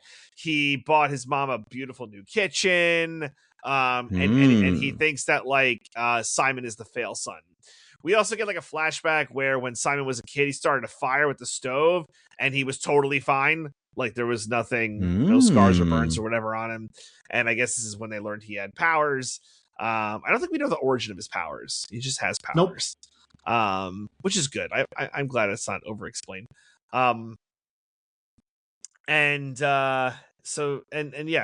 basically it's just we get to know everybody. And then at the end of the episode, Simon is like, or no, sorry, Trevor is like, he breaks the wire because he doesn't want to do it, and then Simon reveals that they both got callbacks for Wonder Man. Wow. Okay, that's the name of the show. And then break. Now we're gonna do something totally different. The next episode's called Doorman, Ding Dong, and this we learn about Doorman. So just really quick, this guy did the worst thing you could do. He saw some goo and touched it. Goo from Roxxon, by the way. He didn't just touch that goo. He dunked his arm in that goo. So he got a power where you could basically like walk through him to get through actual like physical matter. So that's why he's like the doorman. He's kind of like the Spider-Man into the Enter the Spider-Verse villain guy. What's his name? Yeah, he's a little bit like the Spot. The Spot. He's a little bit like he's got like interdimensional like pockets in his tummy. Yeah. He's like it's like just him and yeah. So he uses that amazing power to like save a bunch of people at a club from a fire, including Josh Gad. And then Josh Gad is like, oh, you should be in a movie. And then he gets a little 15 minutes of fame. We see his rise and fall. It's very sad. I love this episode just because of like seeing that it's like he went from just a regular doorman to like you know, he was hooked to a girl, but like in like a movie, so like even bigger, friends with Josh Gad, right? And he's like checking #doorman. God, that was the thing he did towards the end should have been crypto, not the stupid. Know. It was too. It was before crypto scams, probably, or something. Well, it kind of recent. Josh Gad existed. It couldn't have been. Yeah, that's true. Post Frozen. What made me saddest was that he was looking #doorman like on Twitter and like seeing like all the hate, but like a little bit of love, and like that just kind of killed me. And I love that his fans are doorknobs. It's like, hey, doorknobs. I like those sort of fans. But the big thing was during a movie and like during a stunt where Josh Gad is supposed to go through him to like get off a truck or whatever, he like he got drunk and throws up, and like he like lost his powers while Josh Gad was going in him, and like Josh Gad was just gone. So Josh Gad is dead in the MCU, or at least like missing. He's trapped. The directors have confirmed Josh Gad is alive, but he's trapped in Doorman's body. How could they know he's alive? That's a good question. But how could the directors of the show, the people in our world who said that, how they know because they decide what's true? I thought you meant in the. I thought you meant like the directors of the Department of Damage Control or something. No, I mean the people in our world who decide what is true in the MCU. Sorry. All right. Okay. Anyway, so that's what the doorman waiver is like why superheroes can't be actors anymore, because like the insurance fees would be like way too high. So this is why Simon has to hide his Wonder Man secret. Okay. The next episode is just like a silly little buddy cop thing where Simon and Trevor have to get like footage of Simon doing Wonder Man shit back, and it's very fun. Okay, but the callback. So this is it. This is it. They all get invited. There's like 6 guys that get invited to the director's house. I forget the director's name. Von Kovacs. Oh wait, no, that's his real name. Yeah, Von Kovac. Von Kovac. Von Kovacs. Which is clearly a last name, but is treated as his entire name. I know, right? Mm-hmm. Which you've seen from such films as... The 2 movies everyone's seen him in. Yeah, Triangle of Sadness and Superman. Yeah, where he plays what do we call him? DC Netanyahu. DC Netanyahu. So they go to his house for the callback, and this guy's whole thing is like, we're not going to read the script. We're going to do improv. We're going to do improv, and that's how you do acting exercises for some reason. And this sucks for Simon because he is like wired to only do like things he's seen, because he can't tap into what's like truly him, because he has this deep dark secret of his Wonder Man powers. And Trevor's telling him like, no, you are everything that you are made up. That human experience is you. And it's like it really shows the deepening bonds of Simon and Trevor. It's very, very beautiful. And Simon thinks he's totally fucked it, but he does like a really good Wonder Man scene with Trevor. And Von Kovacs goes, you're my Wonder Man, you're my Barnaby, let's make this shit. And like, we are off to the races. So then next episode, they're filming Wonder Man, and like, you know, Simon's here. He's getting his protein shakes getting protein shakes from craft services. And he's being like, those aren't Wonder Man glasses, these are Wonder Man glasses. And like, he is living that Wonder Man life. But the New York Times entertainment reporter, Kathy Friedman, is doing a profile, and so worried that she's going to expose him. But like, it's fine. Like his ex-girlfriend and his brother and mom, like, all see these beautiful things about him. And she was actually there to do a shakedown on Trevor. And by the way, earlier the DODC was like, Trevor, you gotta get stuff on Wonder Man. He's like, I get it, just wait. But Kathy Friedman really grilling Trevor causes him to be like, fuck this. And then she's like, well, did you like cut a deal? And she's like, fuck you. And then Simon goes back to him, like, wait, like, what is going on? Like, were you arrested? Like, did you cut a deal? And he's like, yeah, I was arrested. Yeah, I cut a deal. I was meant to spy on you. This makes Wonder Man go crazy.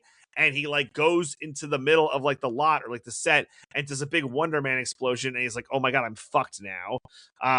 So he's like, well, I he goes back to his apartment. He's like, I guess I'm going to get caught, because everyone's like, there was a big explosion. But then Trevor calls. He's like, look, you're like my only friend I've ever really had. Oh my God, I missed the whole Joey Pants subplot. It's fine. Just put a pin in Joey Pants subplot, because it doesn't matter all that much. Like, the only friend I had. And I don't want to fuck this up, so I'm going to do right by you. And then he puts out a video of the Mandarin with his costume and 10 rings. And he says, that was me who blew up that Hollywood set, because Hollywood is an ode to America's lies. So I did that. And then DODC is like, they arrested him, and it's like, listen, I know you're fucking doing this because you're covering for Wonder Man, and I'm going to take this W because I'm no idiot, and I will take this W, but fuck you, I'm going to be watching Simon like crazy. But like that's it. He goes to jail. And by the way, the whole impetus for this was because like the DODC was getting heat from Congress. We have a whole maximum security prison that's only half full. We got to fill it with dangerous criminals. Scary. I'll just put a pin in that. But so they make it. They make Wonder Man, and Joey Pants takes Trevor's role, which is very funny. We can talk about that later. But yeah, it's Joey Pants and Simon, and like Wonder Man's a huge hit and everyone loves it at the premiere. And Von Kovacs is like, let's make another one. And what Simon's like, sure. And how we end, the last thing is that we're like a small town, and Simon is he meets like a guy. Is like, hey, can I shadow you? I'll pay you. It's for a role. But it's not for a role. He's like a DODC prison guard. So Simon manages to like shadow the prison guard to the prison, get to where Trevor is, do big Wonder Man breakout, and yeah, show's over. Oh, also he has ion powers, and maybe that's important. Okay, I did it. Jiminy Christmas. It sounds okay. There's a That's what it second sounds like one? when Why was Wonder there Man two? does his thing. Ugh, Yeah. Man, the big explosion scared me. And so, I mean, how could you not? You know, So that's dramatic. I miss Joey Pants. We'll talk about that. We all miss Joey Pants. Anything I missed? Anything else I missed? There was something. I mean, you missed kind of like the result of the barbecue. I feel like we skipped over that.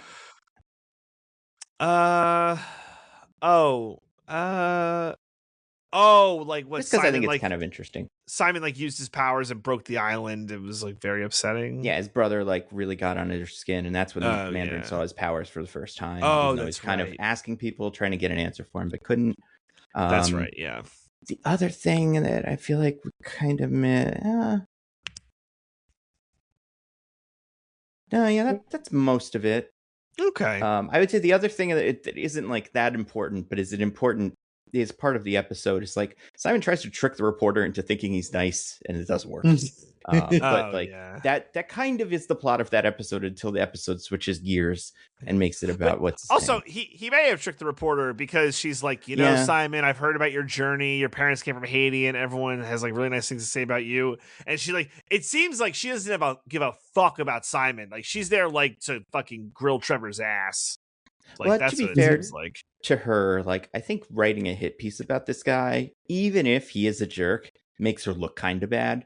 So I understand why maybe she wouldn't want to like go on blast on this like actor that nobody knows, who, like we said, parents are immigrants and like is finally getting his shot, as opposed to the secret terrorist who nobody trusts and keeps getting arrested.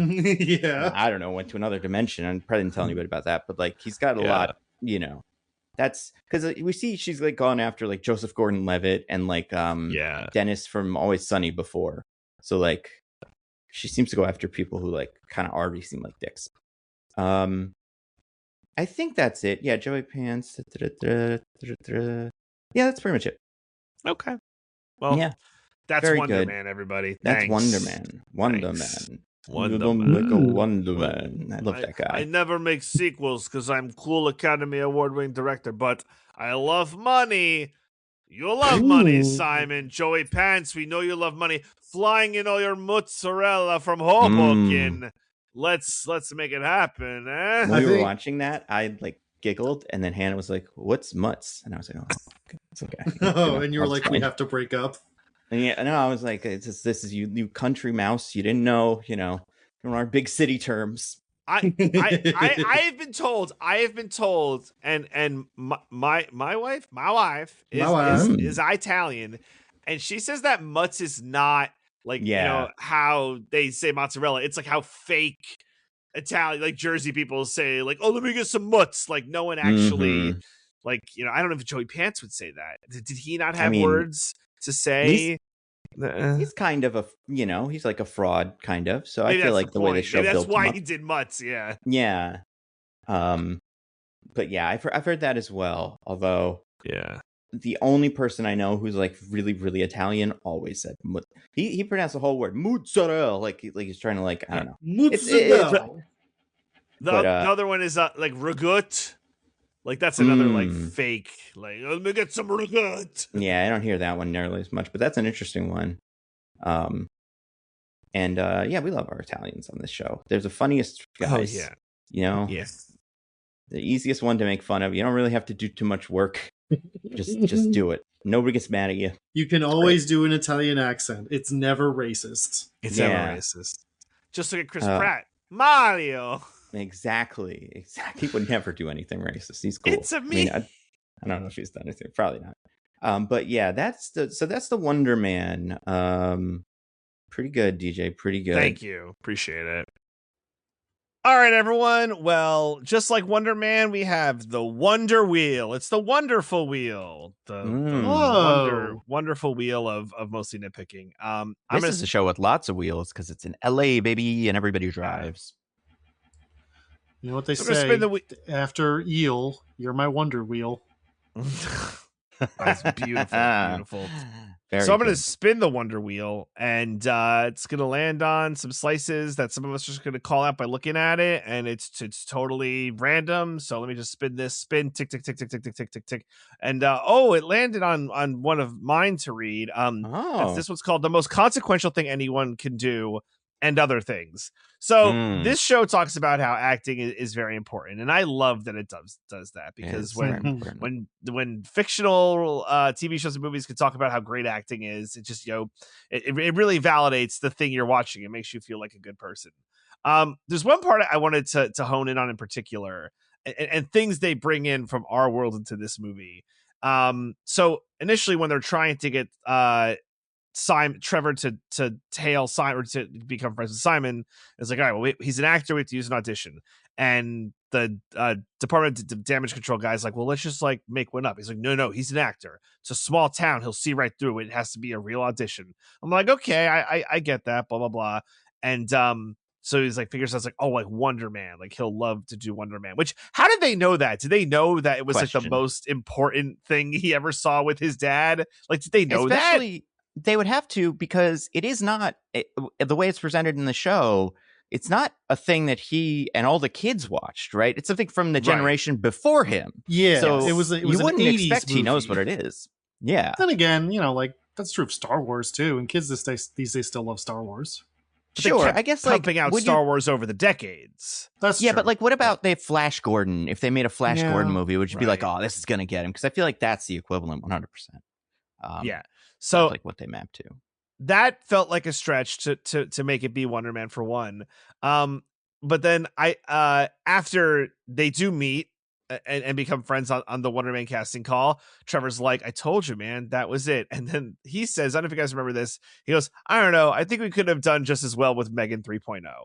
And I gotta say, that just warmed my heart so much that like Megan has enough something to be like, well, yeah, like they're going to be doing the auditions for this movie everybody wants. I mean, I don't know if we're getting to Megan 3.0 in this universe. So we better. This is going to sound kind of harsh. Can we trade Josh Gad for Megan 3.0? Oh, we'll get to that later, DJ. Yeah, I don't know if that's on the table, but he's like Mithrigan bombed so hard that but then what would we even? But right, Matugan, yeah. What would we even call Mithrigan 2 or 3.0? Like, yeah, it was the second one we'd have to call Mithrigan is more what I mean. Like, it would be like, because it's also got a 3. It was like a Too Fast, Too Furious, like Mithrigan 3, like 3 Mithrigan. Yeah, something like that. 3 yeah. Also, it's weird. Sometimes the way Marvel does this, sometimes I'm like, really? Is that like a thing that we're laughing about yet in this universe? Like when like Thor had an ice cream store or whatever called like Infinity War cones, and it was like, remember that thing that killed all your relatives? But with this one, I'm not like necessarily like, you guys have thoughts about AI and shit like after Ultron and stuff, or is that has enough time passed that you're like, yeah, I mean, it's not going to happen again. Because I feel like Mithrigan is just a very, very basic kind of AI story about like, what if the doll came to life? And in a world with AI, I feel like either you'd make that immediately or no one would make it, because it's like, nobody wants to make that. Well, I do feel like in the MCU, much like in our world, they try to forget Age of Ultron as much as possible. Oh, no. They try to I was going to say they try to forget tragedies as quickly as possible. If they're inconvenient. But I mean, Age of Ultron, they killed some guys in that. It would have to come up a lot, I feel like, in school. Yeah, all this stuff. The meteor. I mean, personally, I don't know about you guys. I learned very little contemporary history in school. Yeah, that's true. We never made it that far. We always got kind of behind, and then it was just like... It's made to like the 60s or 70s, and then, I don't know, like what I think I want to say, like one of my, I don't know, like 8th grade, maybe it was in high school. It was high school, but like history class, like it had 9/11. It was only like 5 years after 9/11. Damn, like, really? I feel like the Battle of New York would have like made it in pretty quickly. Like that's a full alien invasion. Like Yeah, that that's has true. to And make it's it in New York, so it matters. Yeah. Like it's an Yeah, America thing. Yeah. Nothing's more important than that. So Mhm. yeah, I don't know. I just wanted to point that out. I thought the Wonder Man thing was interesting, and I had to shout out Mithrigan. Yeah, I part of thought- me when he. Oh, sorry, Diggins. No, you go. I was just to say when they set that up and he kind of, it turns out he planned that. I was like, oh, is this his just parlaying this kind of weird situation he's in into an audition for a role he wouldn't get otherwise or something? And I'm like, oh, that's clever of him, but that's not really how they pitch it. Yeah. But I would like that if they had done that with him. Yeah, because he's kind of like a, I don't want to say like a hustler, kind of hustler. Who, Trevor? All actors I feel like in LA that do like a lot of auditions to kind of have that hustler, like I'm gonna call them, pretend I'm their agent, like that thing going on. So yeah, definitely use Damage Control to get in I there. do think it's kind of silly that Damage Control's plan was to mention to him that an audition exists the day of the audition, right? And just trust that he'll be able to lie his way into it. Yeah. Right? Yeah. Because he would want it so badly. Not like, I'll get the next one, Like, this was my shot. maybe Trevor with his flair for the dramatic convinced them to do it this way, but I think they'd want to be a little safer than that. Yeah, and you could easily just have Trevor go, oh, you know what? I mean, do you want to, you're like right in the age range for Wonder Man. I feel like I'll probably get you in. I know the casting director. Right. And then just bring him with you, Yeah. Yeah, they don't do that. He does just assume that, this guy will go to his agent's office, disrupt a big meeting, break into her computer, and then do fraud on the phone to the people to get in. Yeah. And he'll be able to get in through the waiver system that they know is in place, and he should not be able to do. But I guess he's been doing that so far. So why you just have to lie? It's not like they give you a test. Yeah, exactly. Quick, punch this board. Yeah, try and go through this wall. Shoot laser beam. Whatever. That's a good Don't one. Shoot laser beams. So all right, that's that one. I'm gonna spit it again. Tick, tick, tick, tick, tick, tick, tick. Nando, it landed on yours. This one is just this is like a phrase. It's just hey Katie, you remember that British guy? Because I feel like I would love to see what Shang-Chi was up to during the events of this movie. Considering they knew the Mandarin, they met him, they know it's an act. He's very explicit about it, and like he's been like this for years, I'm sure, to the Mandarin himself. And they know that Shang-Chi's dad is the one who got him out of prison unwillingly. Yeah. So like they know it wasn't like a thing he did. And I mean, they live in San Francisco, presumably, unless they like move to New York to be part of the Avengers, whatever, like their big giant concrete base. But they might be on the West Coast. And like, I feel like they should check up on Trevor just in general. But like, definitely when the news thing happens, I feel like Wonder Man should get there trying to break him out. And those two should already be breaking him out. Because it's like, well, something's up. Like they're blackmailing him or something. Like you would never. But also, I'd maybe be like, maybe this guy's just crazy or something. Like maybe he does think he's the Mandarin, or maybe Dad tortured him enough to so that now he does. And what am I going to do? Also, how did he get here? Speaking of Mandarin questions. Well, he took a plane. How did he get on a plane? Bought a ticket. Because he has no money. And what did he show them? Like he doesn't have a passport, I assume. Right? Like, how did he get to America? And like maybe you could say Damage Control was like planning to get him, but it doesn't seem like that was their plan until they kind of found him there. Maybe also, where's this little guy? I was gonna say maybe Michelle Yeoh and the Secret Village are also excellent passport forgers. That's true. Yeah, you know what? Actually, the 10 Rings, he probably is tight with the sister, right? Because the sister is in charge of the 10 Rings now, and like they work together to fight the big monster. I feel like he could probably go to her and be like, "You give me a fake ID." But then I would be mad when they catch me, because I'd be like, "No, this is like a good fake by like the greatest forgers ever. This should have at least gotten me out of the airport." But yeah, I mean, it also seems like if he didn't if he was able to get out of the airport, he just would have went to his apartment. So he doesn't feel like he's playing it cool or like trying to not get caught. Right. Which is weird, but I guess he's kind of dumb. So, he's one of those characters where if the stuff doesn't add up, you're like, yeah, it's because he's an idiot. Is he too much of a fool? Right. Yeah, I is feel the it. problem. I think the impression the show isn't trying to give across is that he just didn't think about any of it. Yeah, and he's got too big of an ego, I feel like, to be like, I'll sneak out. I got this. Like, I'm a great actor. But yeah, I liked him in this. Like, I liked him a lot in this. But I do feel like there's a lot of, like, he had a lot of moves, and maybe we'll get to this later, especially in the later half of the season, that I feel like someone as crafty as him could have come up with to, like, do better and like work this out better. They just doesn't do, and it's kind of annoying, but it's fine, but I'll spin the wheel again.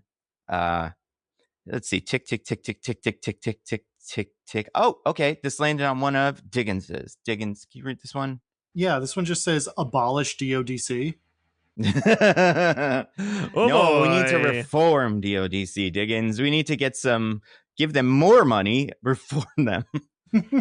Well, this is kind of like a two-part. I want to bring up two things about the setup of DODC in this movie. Like once the twist has happened and we know that Trevor's working for them, we see like the setup scene with Agent Cleary for why he's so desperate to get Simon Williams. Mm-hmm. Two things happen here. One, the head of DODC, who is probably a character who got a name. You'd think so, right? I looked this guy up and he's not a significant character. Like, there's no comic analog for him. I was half like thinking he would end up being like Henry Gyrich or one of the traditional X-Men villains that does like Sentinels and stuff like that, and this would be like a soft launch of him, but it's not. It's a bummer. Yeah. So he's laying it out where he's like, we built a high-tech, state-of-the-art super prison to hold all the most horrible super criminals with all the incredible powers in the world. Yep. And it's half empty. And I'm like, yeah, you're not running a business. It's not a hotel. It doesn't matter if it's good if it's half empty. It means there's not that many super criminals. I mean, but he's treating this like it's much. I mean, I think is actually reflective of the ideology of people in these sorts of departments. But I don't think this show is meaning to make this critique. I feel like they kind of are. Yeah, I feel like they're doing kind of like because they even say like we don't want to. They're like we need to do this. Like we need to fill it up because we're going to lose budget and then we won't have our giant organization anymore. That was the second thing I was going to bring up. Oh, okay. I was going to say that's how a lot of these guys seem to operate in the real world. Is they're like we got to make our quota so we can get lots of money. Yeah. From the next thing. But I just feel like this show has no commentary on that. They just treat it as like a thing that happens. Right. Mm-hmm. Whereas, if you think about it, this is a deeply fucked up thing. We built a high-tech super prison, so we got to throw people in it. Like, that's not what it should... That's really the opposite of how things should be. Yeah. Especially because, like, we saw this super prison in She-Hulk, I believe. I don't think we've seen it. And maybe Miss Marvel. But definitely in She-Hulk. And that's the prison that Abomination just breaks out of regularly to just leave when he's bored. So doesn't like Wong help him do that though? Yeah, he uses the portal. So and like he kind of has like a little day pass, I guess. I don't know. Well, as we see later, if you have superpowers, it's actually not very hard to break out of this prison. Yeah, and if you don't have superpowers, like you're in the room that Trevor's in, where you can easily break out of it. But then it's like, why are you there at all? Is he? They know he's not the Mandarin. Like they know that. But I guess they just need bodies in this prison. Yeah. But that'll maybe be a later wheel slice to talk about. Yeah. But now I want to... Yeah, you said the thing of like, they're cutting our budget. We got to downsize by 20%. And it's all like, oh no, people are going to get fired from the fake DHS. How horrible. Yeah. And it's like... I think we're seeing this bear out in reality right now. The idea that the government is like, well, we got to cut budget from the police state. Right. Yeah. We gotta cut down the money for the police state. Like that's just too much is absurd. I mean, maybe this is like or like Homeland Security, where it's there's an umbrella of like 50 different damage control like organizations, and just this one sucks, or like this is like the West Coast one that can't fill up a prison because everything important happens in New York, and also their prison. We haven't like talked about this, but it looks like the Sydney Opera House or something. Like they didn't make a normal prison. They made the prison that Donald Trump seems to be mad that the Fed chair kind of like, oh, you went over budget on all this stuff. Like this is what it would look like if that actually happened. What was I gonna say? Also, the idea that you can't get more funding for stuff, it's like, dude, the president was just the Hulk or something. Like, and he was being controlled by a supervillain in a jail, and it wasn't working. So how are we not making, like, how is this not an idea we could sell? Is like, we should make a super jail that can contain him. And also we already have the raft. So what are we using any of this for? That's a good point. But yeah, no, but what I was saying is like, in situations in which like there's extreme negative press because of how awful and evil they are, we have trouble cutting the budget of the police state. In situations where presidents turn into Hulks and other like crazy things are happening on the regular, I can't imagine that this budget would ever go down a single cent. I have to imagine it would be the entire U.S. economy. Oh my God, absolutely. And like, there would be like you could go on tours of it or something. Like they can monetize this for sure. You know, have the nice prisoners like the Mandarin do like cameos or something that you can use to keep the prison afloat, because they're all like kind of minor celebrities in this universe. Like didn't the Abomination had like a spot or something that he ran for other supervillains? So like it doesn't seem like they're tapping into this resource that they have, which is these super people. But they could really turn this into something. If you could get a cameo from anybody in the Marvel universe, any of the bad guys, who would you want a cameo from? Oh man, I mean, I'm probably still nearest Nando, but I'm picking Justin Hammer. I mean, he would be a good one. Before the latest Captain America, I would have said the Leader just to see what he was up to. But now we know. But now you're good. You're like, it's fine.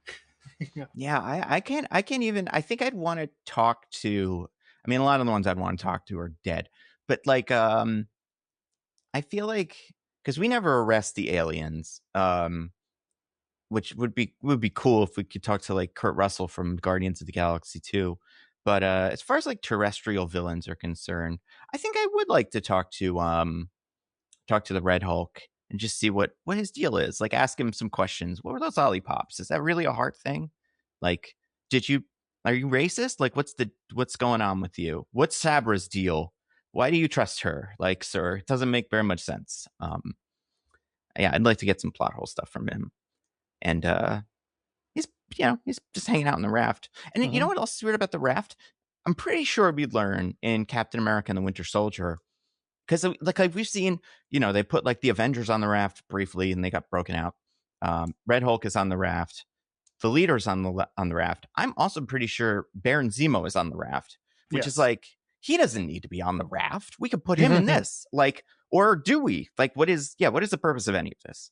It's like, if you're a TV character, you go on the raft. If you're a movie character, or a movie character's raft, TV characters, weird, like Sydney Opera House prison. Also, I do have a real answer for which alien I want a cameo from. I'd want to get one from Sharon Carter to be like, how's that criminal organization going? Like, yeah, you're going to get back to that? That's true. I'd love to hear what she's up to. And like, yeah, that would be fun. And that would be a good one. But yeah, as I went through the list, I'm like, so many of them are dead. All the ones from the beginning are dead, except for Justin Hammer. But like, couldn't talk to Obadiah. Couldn't talk to. I guess you could talk to Loki if he counts, but you couldn't because he's dead in this universe. So yeah, so we're fucked, man. We got to start keeping these guys alive. This is the problem: is they kill all the villains. They're probably Damage Control's probably watching the end of like Deadpool and Wolverine, and they see, well, this wouldn't work since it's not in the same universe, but they'd see Cassandra Nova and they'd be like, oh, sick, she's gonna be great for our prison, and then she explodes and like, fuck, you guys gotta stop killing them. Like, this would have been good. But yeah, they don't manage to do that. They're watching Daredevil beat up that guy who can like do really good karate or something and paints pictures of blood, and then he kills him. Sucks. But my other thing with Agent Cleary, do you guys remember kind of how he was portrayed in Miss Marvel? Like how he worked? I don't remember anything. So like there were two agents that were the main guys of Miss Marvel. One of them was like a white lady or something, and she was the one who like hated Kamala and like wanted to like break into the mosque because she thought she was, which she was, but like she wanted to break into the mosque and do stuff like that, and she was the one who told the guys to shoot her. Agent Cleary seems to be positioned in that show as the more sensible one, who's like, he's cool. He knows that it's bad to shoot the little girl. And then in the Spider-Man movie, a rare movie, trait in a cop.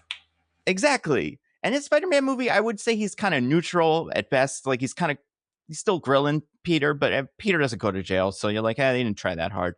I feel like this version of him is much worse. Like he's something happened to him. And now I feel like he is like a full bad guy. And it seems like Damage Control is going to play a pretty big role in the Spider-Man movie that's coming up. And I'm kind of into that. Like, what is like just as like just as an ice metaphor, that's kind of interesting. But also just like, what is the people think they might turn into like the anti-mutant organization eventually. I think that would make sense. Yeah, I don't know. You think a certain Bolivar Trask is going to get hired as a consultant? Yeah. There's so many guys you could hire that hate mutants. But yeah, I guess they don't need to make up their mind about that yet. But it's a good way to fill up your prison. Why don't I go ahead and spin this wheel though? Because I think we've talked all about the setup of DODC that we're gonna. Mm-hmm. Okay. So let's just go like, woo, tick, tick, tick, tick, tick, tick, tick, tick, tick, tick, tick, tick, tick, tick. Oh, DJ, back on one of yours. All right. Well, I want to talk about this. I've been dying to talk about it. The wheel just says, "Oh my God, they killed Josh Gad! You bastards!" No. Okay. Good. He's not dead. Yeah, I didn't know that. That was news that you broke, but the wheel doesn't, change based on information you tell me. It's just whatever was put there. So okay. And I guess just like fully, in case you didn't watch Wonder Man and you're okay with the spoilers.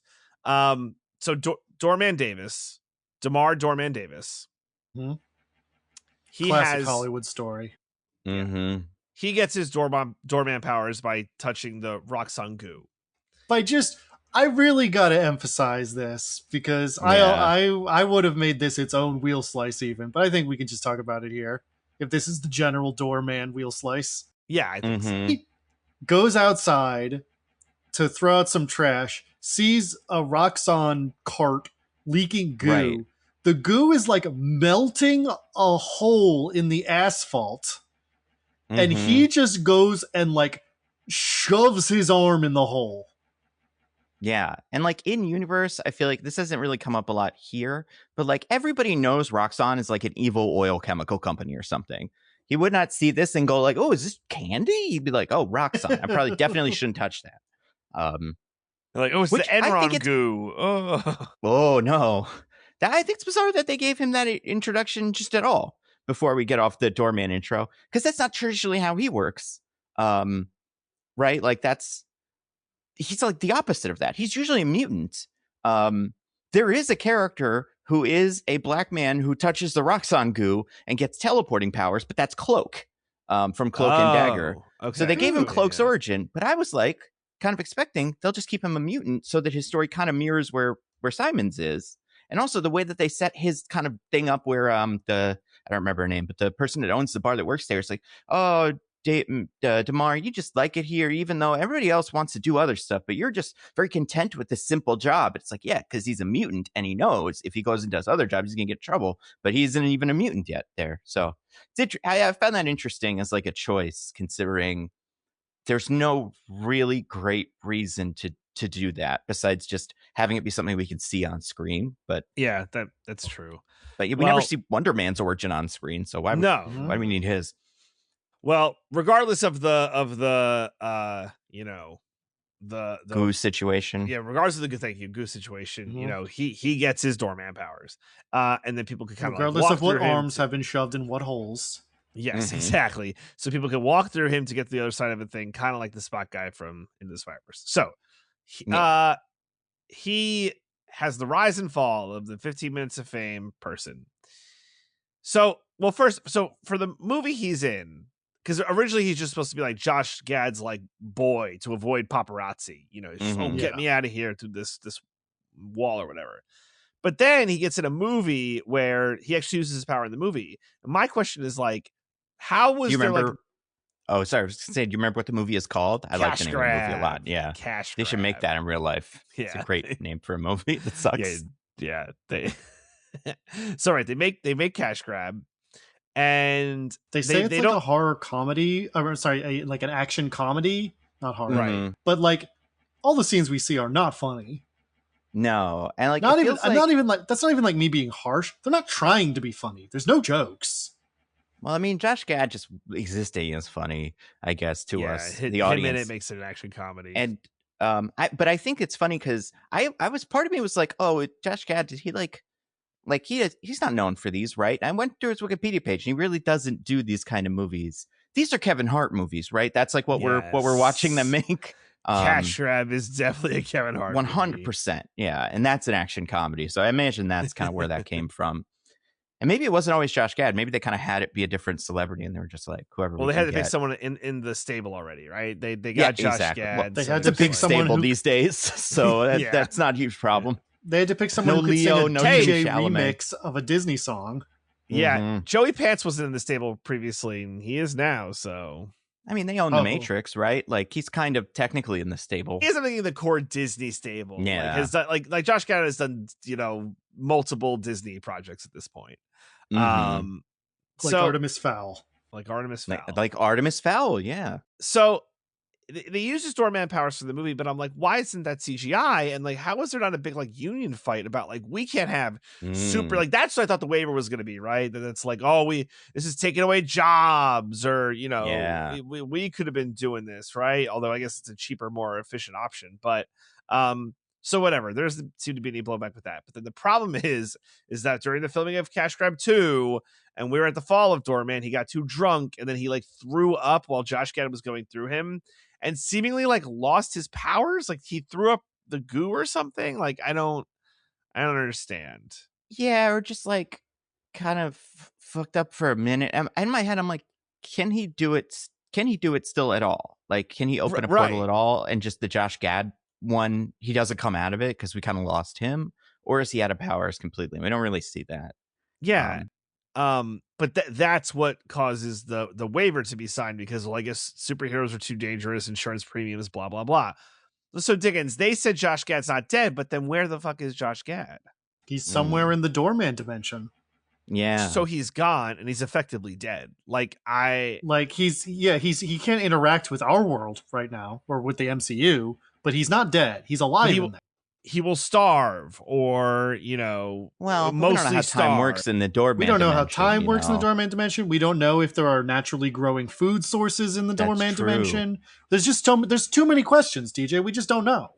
I'd have to guess based on what we see of the doorman dimension, it's like other doors, right? Like, so maybe he went through a different door and he's like in another dimension completely. Like we're going to see him in like the X-Men dimension when they go and fight them in the movie. Maybe there's some poor dimension out there with 2 Josh Gads now. Listen. This is the quickest way to my heart as a celebrity, is to make fun of yourself in a thing as a jerk. And I forgot about this. He's done this before too. I can't remember where, but this was something I looked up on his Wikipedia page. But like it's why I like Entourage guys, and like, you know, Curb Your Enthusiasm guys are always really funny. What's the other thing? So did Joey Pants skyrocket in your rankings? Because he's like such a dick in this show. For sure. The Boys is the other thing Josh Gad played Josh Gad in. I don't remember where. It might have been the Imagine video. Oh, he was in Hero Gasm. But he probably wasn't there. It was probably whatever was going on the other side of that episode. But yeah, Joey Pants for sure. Really looking really good here. Because I feel like to do this, you have to be at least a little bit self-aware. Sure. Yeah. Although the version of Josh Gad in this is not a bad guy. No, the version of Josh cool. Gad in this is really nice. Yeah, he just likes to party.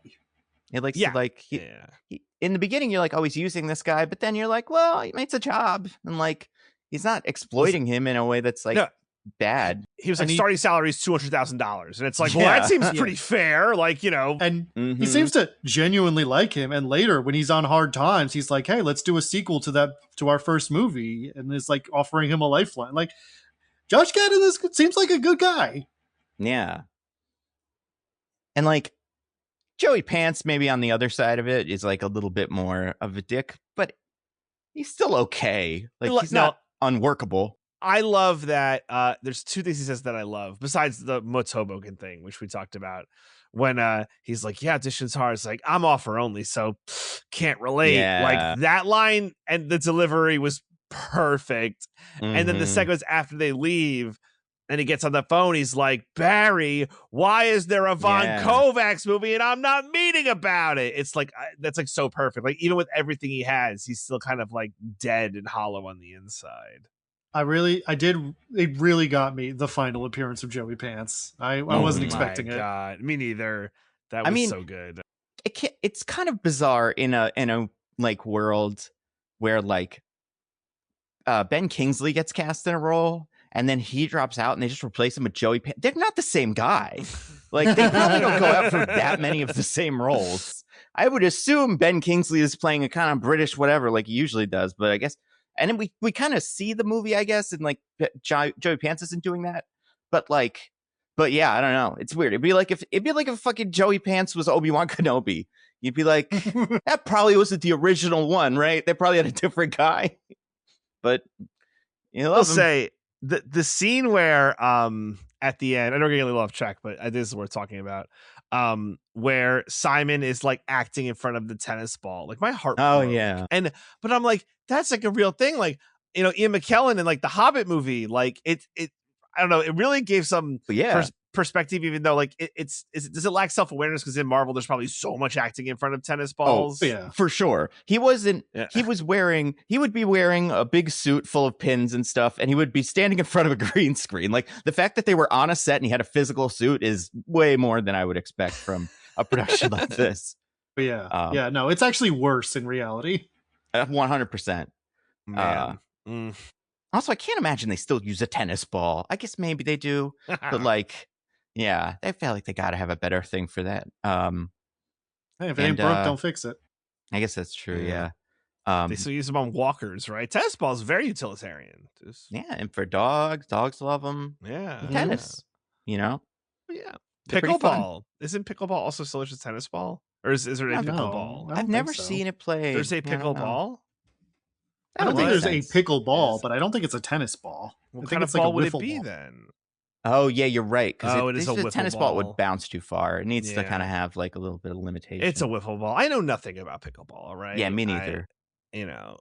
I assume it's bad. Anyway, what? So I totally Josh Gad. Thread. Yeah. Yeah. So okay. Yeah. If he's not dead, where is he? But okay, if there isn't in the future a payoff where like Josh Gad like comes to a portal and like it doesn't have to be exactly this, but like punches Dr. Doom in the face or whatever, then what is the point of him not being dead? He's effectively dead if he's like never going to be seen in the universe again.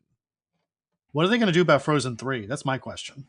Ooh, yes, a big one. And 4, like Olaf died on the way to his home planet. What are they going to do about the Little Town show that's a Barbie or not Barbie, a Beauty and the Beast spinoff where he's LeFou? That's going to be tough. Yeah, that's pretty tough. Considering this whole thing, what are they going to do about the Angry Birds movie 3? What are they going to be doing about Spaceballs 2? What are they going to do about Snow Ponies? Isn't he writing Spaceballs 2? Oh man, they got to get a whole new writer. Yeah. Oh man, this is going to be tough. He's also writing a Muppets show. Way to go. Yeah. They were looking for reasons to cancel it. You know, that's just the rules. He has to return. So I mean, I wouldn't be surprised. What if there was a post-credits thing here and it just said Josh Gad will return? Yes. Yeah, that would be great. Fucking yes. Yeah. Oh, make it happen. I have to imagine. I mean, I don't know. Like part of me would be very fine with them never touching this character again. But there's part of me, that like Doorman is one of the Great Lakes Avengers, which is a very fun team of like super D-listers who come together in like Milwaukee to become a shitty Avengers. And like he's one of the 4 kind of founding members of them. We actually got one of the other ones in She-Hulk, although he's too old. That doesn't really make sense.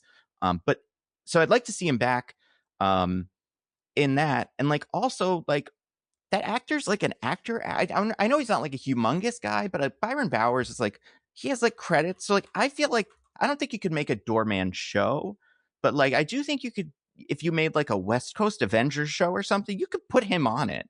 Like I if I wanted to put him somewhere, I'd put him in She-Hulk, because I think She-Hulk has to get him out of prison. It's too much of a human rights violation. Like, why is she not interested in this at all? Right. I feel like she would know about it, right? Like, yeah, it's kind of implied that he's knowledge. imprisoned and being experimented on to try to rescue Josh Gad. And like, yeah, I don't know. I do think we'll see Josh Gad in something in the future. I don't know if there'll be another guy gets thrown into the door dimension and then just bumps into him, or like the door dimension opens up and then he comes out. But maybe that'd be like the first episode of the Great Lake Avengers show, is like the search for Gad, and they get him. It's pretty cool. For Gad. Yeah. I like that they put his little mask on too. I was happy to see that. But also it's like, well, for putting the fucking mask on him, get somebody else in CGI it or something. Like you're losing everything from this being a real guy here, but whatever. Funny.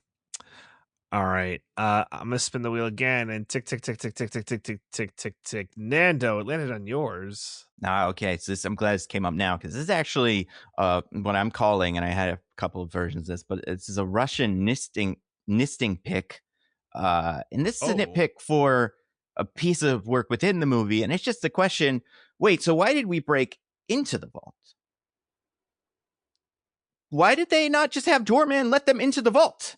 What's stopping them? I would be so mad if I get to Josh Gad's like, don't worry, I got a plan. And it's like, the fuck, how did he get here then? What are we doing? I assume we had to kill somebody. I think we have guns. And then like, we're all on cameras now. They know we're here. Like, there's just so many. The idea that like Doorman, this would be a really, really boring heist movie, I think, is if the answer to the heist movie is they have a guy who can just take them through walls. Like, there has to be some sort, and maybe those Kevin Hart movies do kind of go that way, and they're just kind of wrapped up really neatly. But yeah, it's a very strange, decision for him to make that in that way. And then later they use him, because what we see in the second movie is they're using him to exit the truck that they're already in, and I think driving.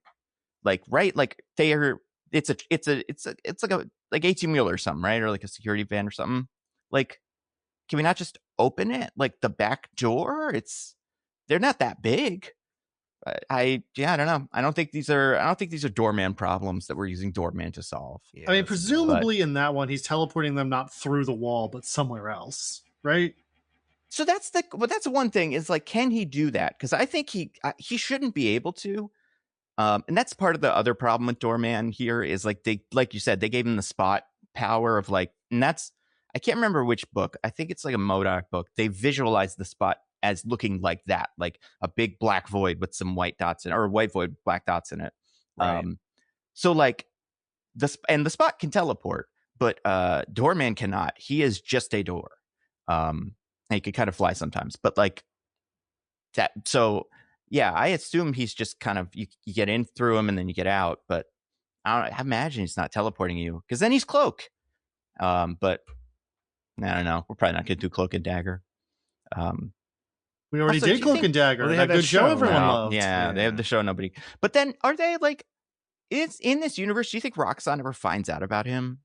Like, kind of puts this together? Because Roxxon got rid of the chemical thing the next day, right? So they know that this was something that happened, and maybe they covered it up, whoever fucked it up. Frankly, not clear why they had it outside a nightclub. No, yeah, absolutely not. And then it's like, do you like try to sue him? the same way that like Monsanto sues farmers when the Monsanto seeds fall off the truck and land in your farm. They sue you for stealing their things. My other question about this, because I do find the doorman stuff really interesting, in a practical sense, is why is this a movie problem? Why is this not an everywhere problem? Why doesn't the bank have to ensure that they don't have a superhero working there? Because that could explode, and they have to take out insurance on their building. Yeah. If anything, movies would probably have more specific insurance based on different actors, and like Tom Cruise is doing this stunt, so I know it's stupid, but we have to let him. But like, can Wonder Man, if he is known to be Wonder Man, work anywhere besides like a place that destroys stuff where it'd be kind of useful? And like, I'd have to imagine the answer is no, but I don't know. Maybe that fits in well with a metaphor some people read into this show. You want to, well, there's a couple metaphors in this show. I'm curious, like, which one are you thinking about?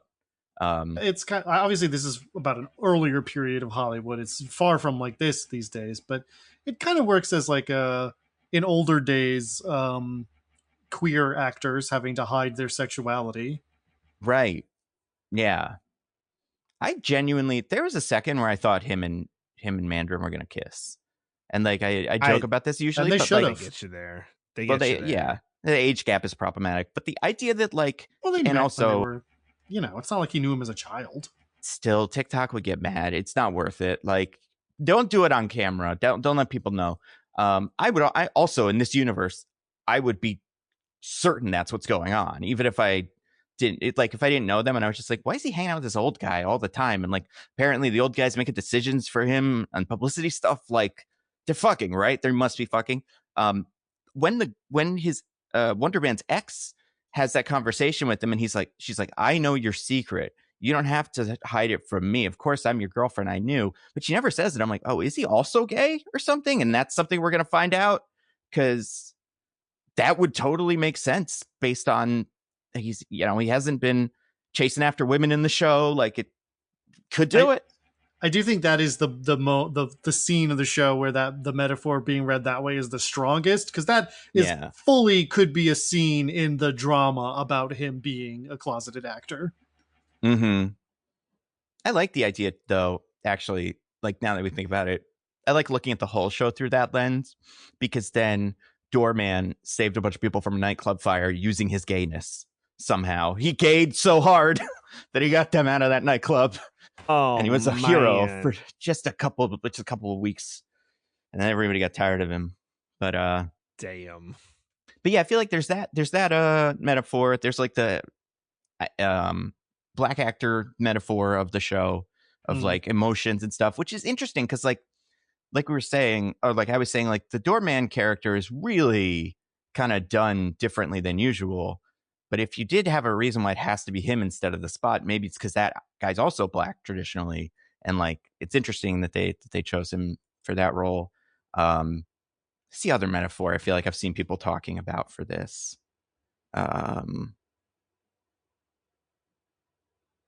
What other terrible secrets could you hide? Right? Or what's something that like they could be mad if they had to insure you for? Being a conservative in Hollywood. That's true. Ooh, that's a great one. Speaking of that, pour one out for Rob Schneider. Oh yeah, his divorce. He got divorced from his 23-year-old wife. Oh man, he's gonna lose half of his fancy little hats. Yeah. Oh man, that alimony is gonna be weird.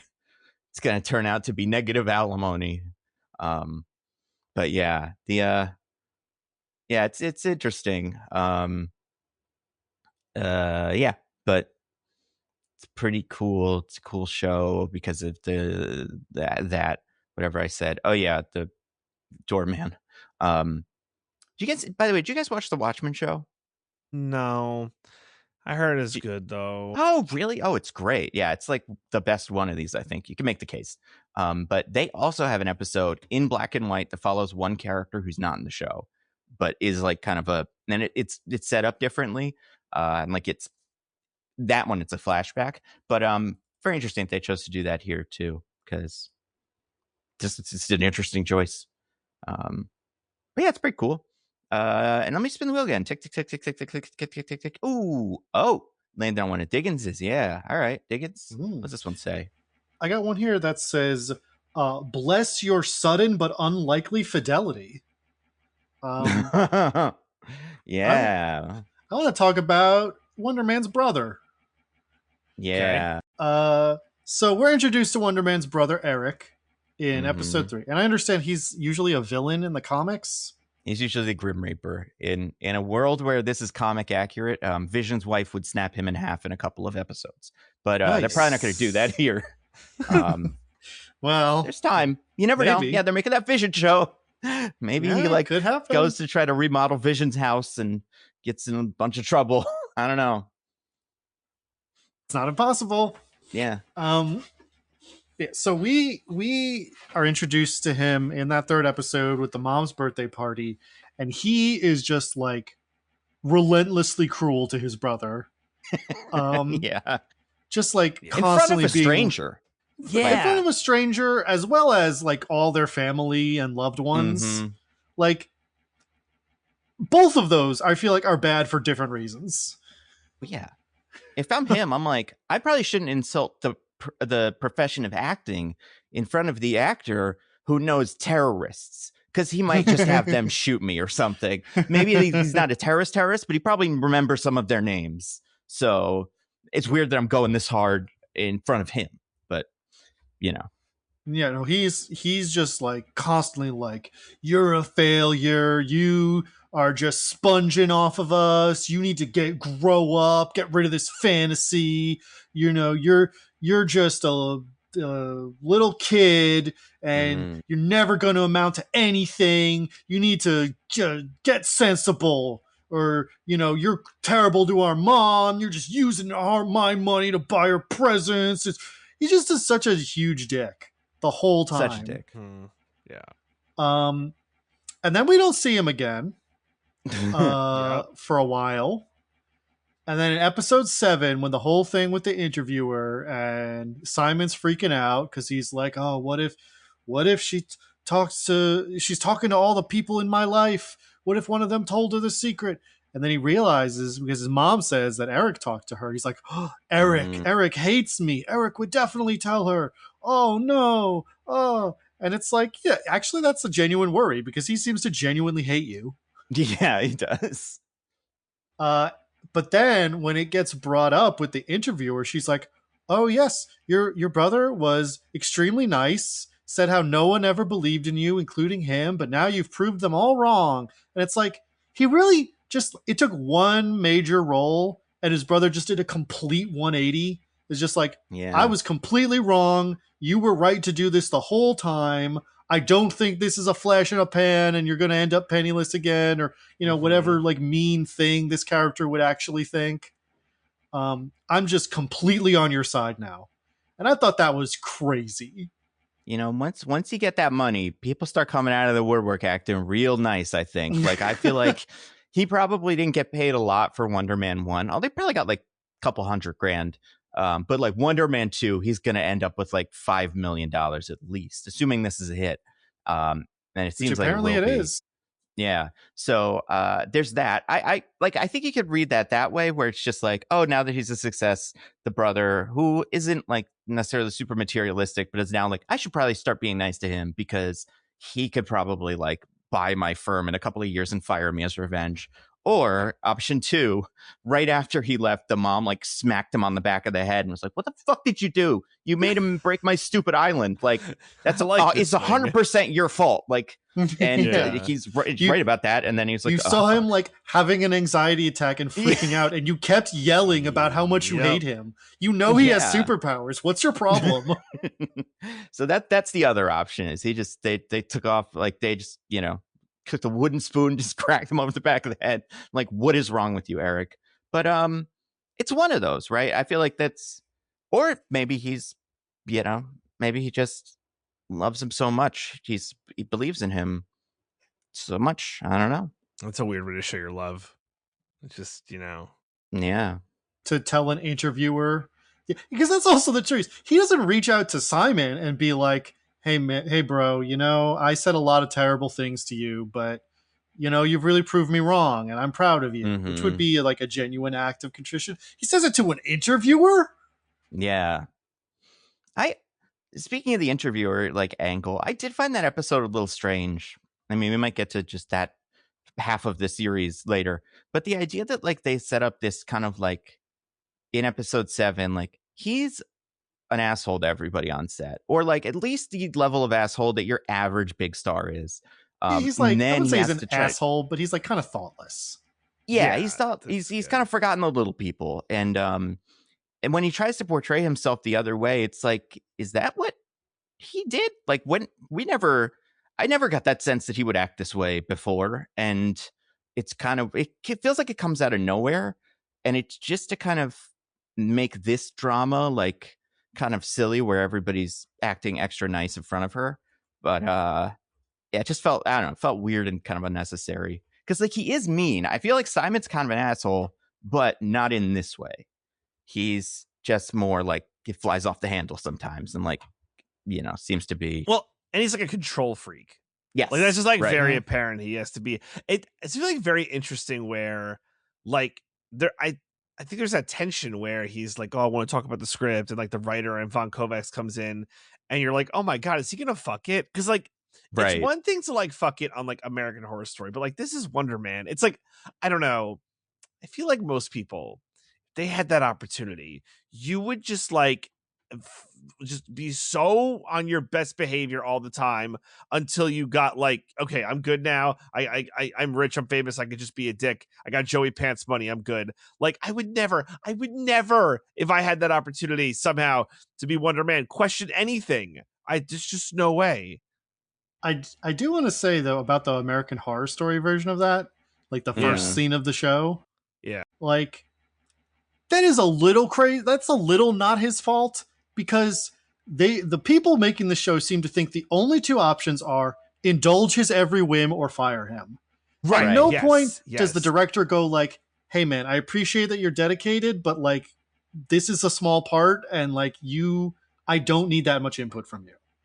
Yeah, exactly. Yeah, like, never pushes back. Yeah, that's a really good point. And with the Von Kovacs Kovacs thing, I do like how in that episode, when he's like being kind of nitpicky with the script and in the makeup or hair makeup trailer, I like that you could see Von Kovacs and the writer just go like, we'll just say we'll fucking do it and then not do it or something, so we can get out of this situation, because that's how I feel like that would go 100% of the time in, like, actual Hollywood with, like, a star like that. But the other thing that reminded me of is the other metaphor for this, which I didn't originally catch, but I saw people talking about, is autism. Some people think Simon is on the spectrum, right? Because he, like, has to overanalyze everything. He doesn't have any friends, like a lot of small things. But yeah, I think that was interesting as an angle for, how the superpowers are, not just superpowers, but I wouldn't say the show really goes into it that much. It doesn't get as explicit as the like you were saying, the gay metaphor does in the scene with the sister or girlfriend, but yeah, that really tells you how much chemistry they have, huh? Yeah, he's gonna get good, in Hollywood, just like Joey is gonna be a huge star. It's like who? But what is it? Joey from Friends. Do you not watch Friends? Oh, right. Sorry. Joey Tribbiani. It's a show. I watched it sometimes. I feel like I've brought it up once or twice with you guys, but yeah, it's a maybe. It's like a comedy about a guy. It's weird. They go really heavy on incest stuff. Oh, okay. Man. Yeah. Not sure if I'd like that. Know what? That's coming back to me now. Yeah. It'd be funny to, like, it. I feel like, once or twice I'd be like, oh, that's funny. Oh, he accidentally grabbed her boobs or whatever. But yeah, it's one of those things where you're like, a writer has to talk to someone about this. Like, we should check on, whoever's in charge of this show. But anyway, don't want to waste time talking about Joey. Because we got to talk about Wonder Man more. And whose wheel slice is next? Oh, this is mine. So why don't I go ahead and spin the wheel, because we're kind of already off the topic of the wheel slice. But yeah, what was it? I forgot. It was about the interview brother. And the brother. Yeah. Woo! Tick tick tick tick tick tick tick tick tick tick tick tick tick. Landed on one of DJs, it looks like. Well, this is really good because it really kind of springboards off of what Nando started to talk about. This was called Kathy Friedman, a ghost. So Kathy Friedman is there to do a New York Times profile on Trevor and Simon because she's the entertainment writer. And her approach is she's like, I'm just going to observe you. So just pretend like I'm not here. And I feel like that is a horrible way to do a profile because you can't just tell someone, hey, I'm spying on you. You would have to like spy on them and see how they were because you would know that anything you would get would be bad. And I don't know how profiles are actually done, but it seems like this can't be a way a profile is done. It just seems impossible. This is like a thing where like obviously there will be an interview portion as well, but profilers do like shadow you while you're working and just sort of like observe. And like, yes, obviously people know they're being observed and that can change their behavior. But like, even to the point where he's trying to make his weird forced small talk, she's like, don't fucking talk to me. Mm-hmm. Like, not that mean, but she's just kind of like blunt about it. She's like, I am not here. How could you talk to someone who is not here? And I'm like, that just, it like felt off. I don't know. Well, again, Simon doesn't pick up on social cues as easily as some of the rest of us, you know. It's like maybe a personality trait of his. And if she's mean to him about it, this might reflect very poorly on her in the article. So this could really destroy her career. And the resolution is that she probably just has lovely things to say about Simon based on what she got, but it's almost like she was sent there by someone to just fucking get Trevor. Yeah. Like, I do like the idea that it's at first it's just kind of like Simon's being paranoid. She wrote these unflattering profiles of these other actors, but she's just writing what she sees, and it's not a big deal. But then the resolution seems to be, no, she does deliberately seek to ruin people. It's just the person she was trying to ruin was Trevor, not Simon. Yeah. But also, Trevor, I'm like, did you never think anyone would find out about this time you, a famous person, got tackled by FBI agents at New York or at the LAX? People are gonna. I mean, you must have seen people videotaping you during it, and like it must be all over your Twitter feed or whatever. But I guess not. I guess it's a secret. There's such an easy out on this too. It'd be like, yes, there were some questions still remaining over my conviction. Yeah. I had to meet with, I was arrested. They took me in. We, like had to talk about it. Obviously, I'm not really at liberty to say what those discussions were like, but it's all sorted out now. I'm okay. It is amazing he wasn't on a no-fly list. Yeah. Like you'd think the Mandarin who broke out of prison would be on a no-fly list. Yeah, and like this is another thing where I'm like, okay, so Shang-Chi is an Avenger. Like he works with Wong and Carol and the Hulk in that one post-credit scene at least. So like, can none of them vouch for him? And like, I get that damage control is like hostile to everybody, but like just in like a public way of being like, oh, actually he's cool. And it's like tell the story of how he was imprisoned by the Mandarin previously and he didn't just break out of jail, because they should have enough credibility to like get, fix that part of his life. But yeah, I don't know. He forgot. Yeah. So yeah, it's the whole thing. Like I guess the show had to quickly get away from it's like, okay, we need Simon to do a big old explosion. So then we can have Trevor take the fall. And how are we going to get there? Well, we'll have his secret be revealed by a reporter doing a profile is like how we're going to do it. And it's like, that's a way. It's not terrible, but it did feel a bit all of a sudden. I think it makes sense.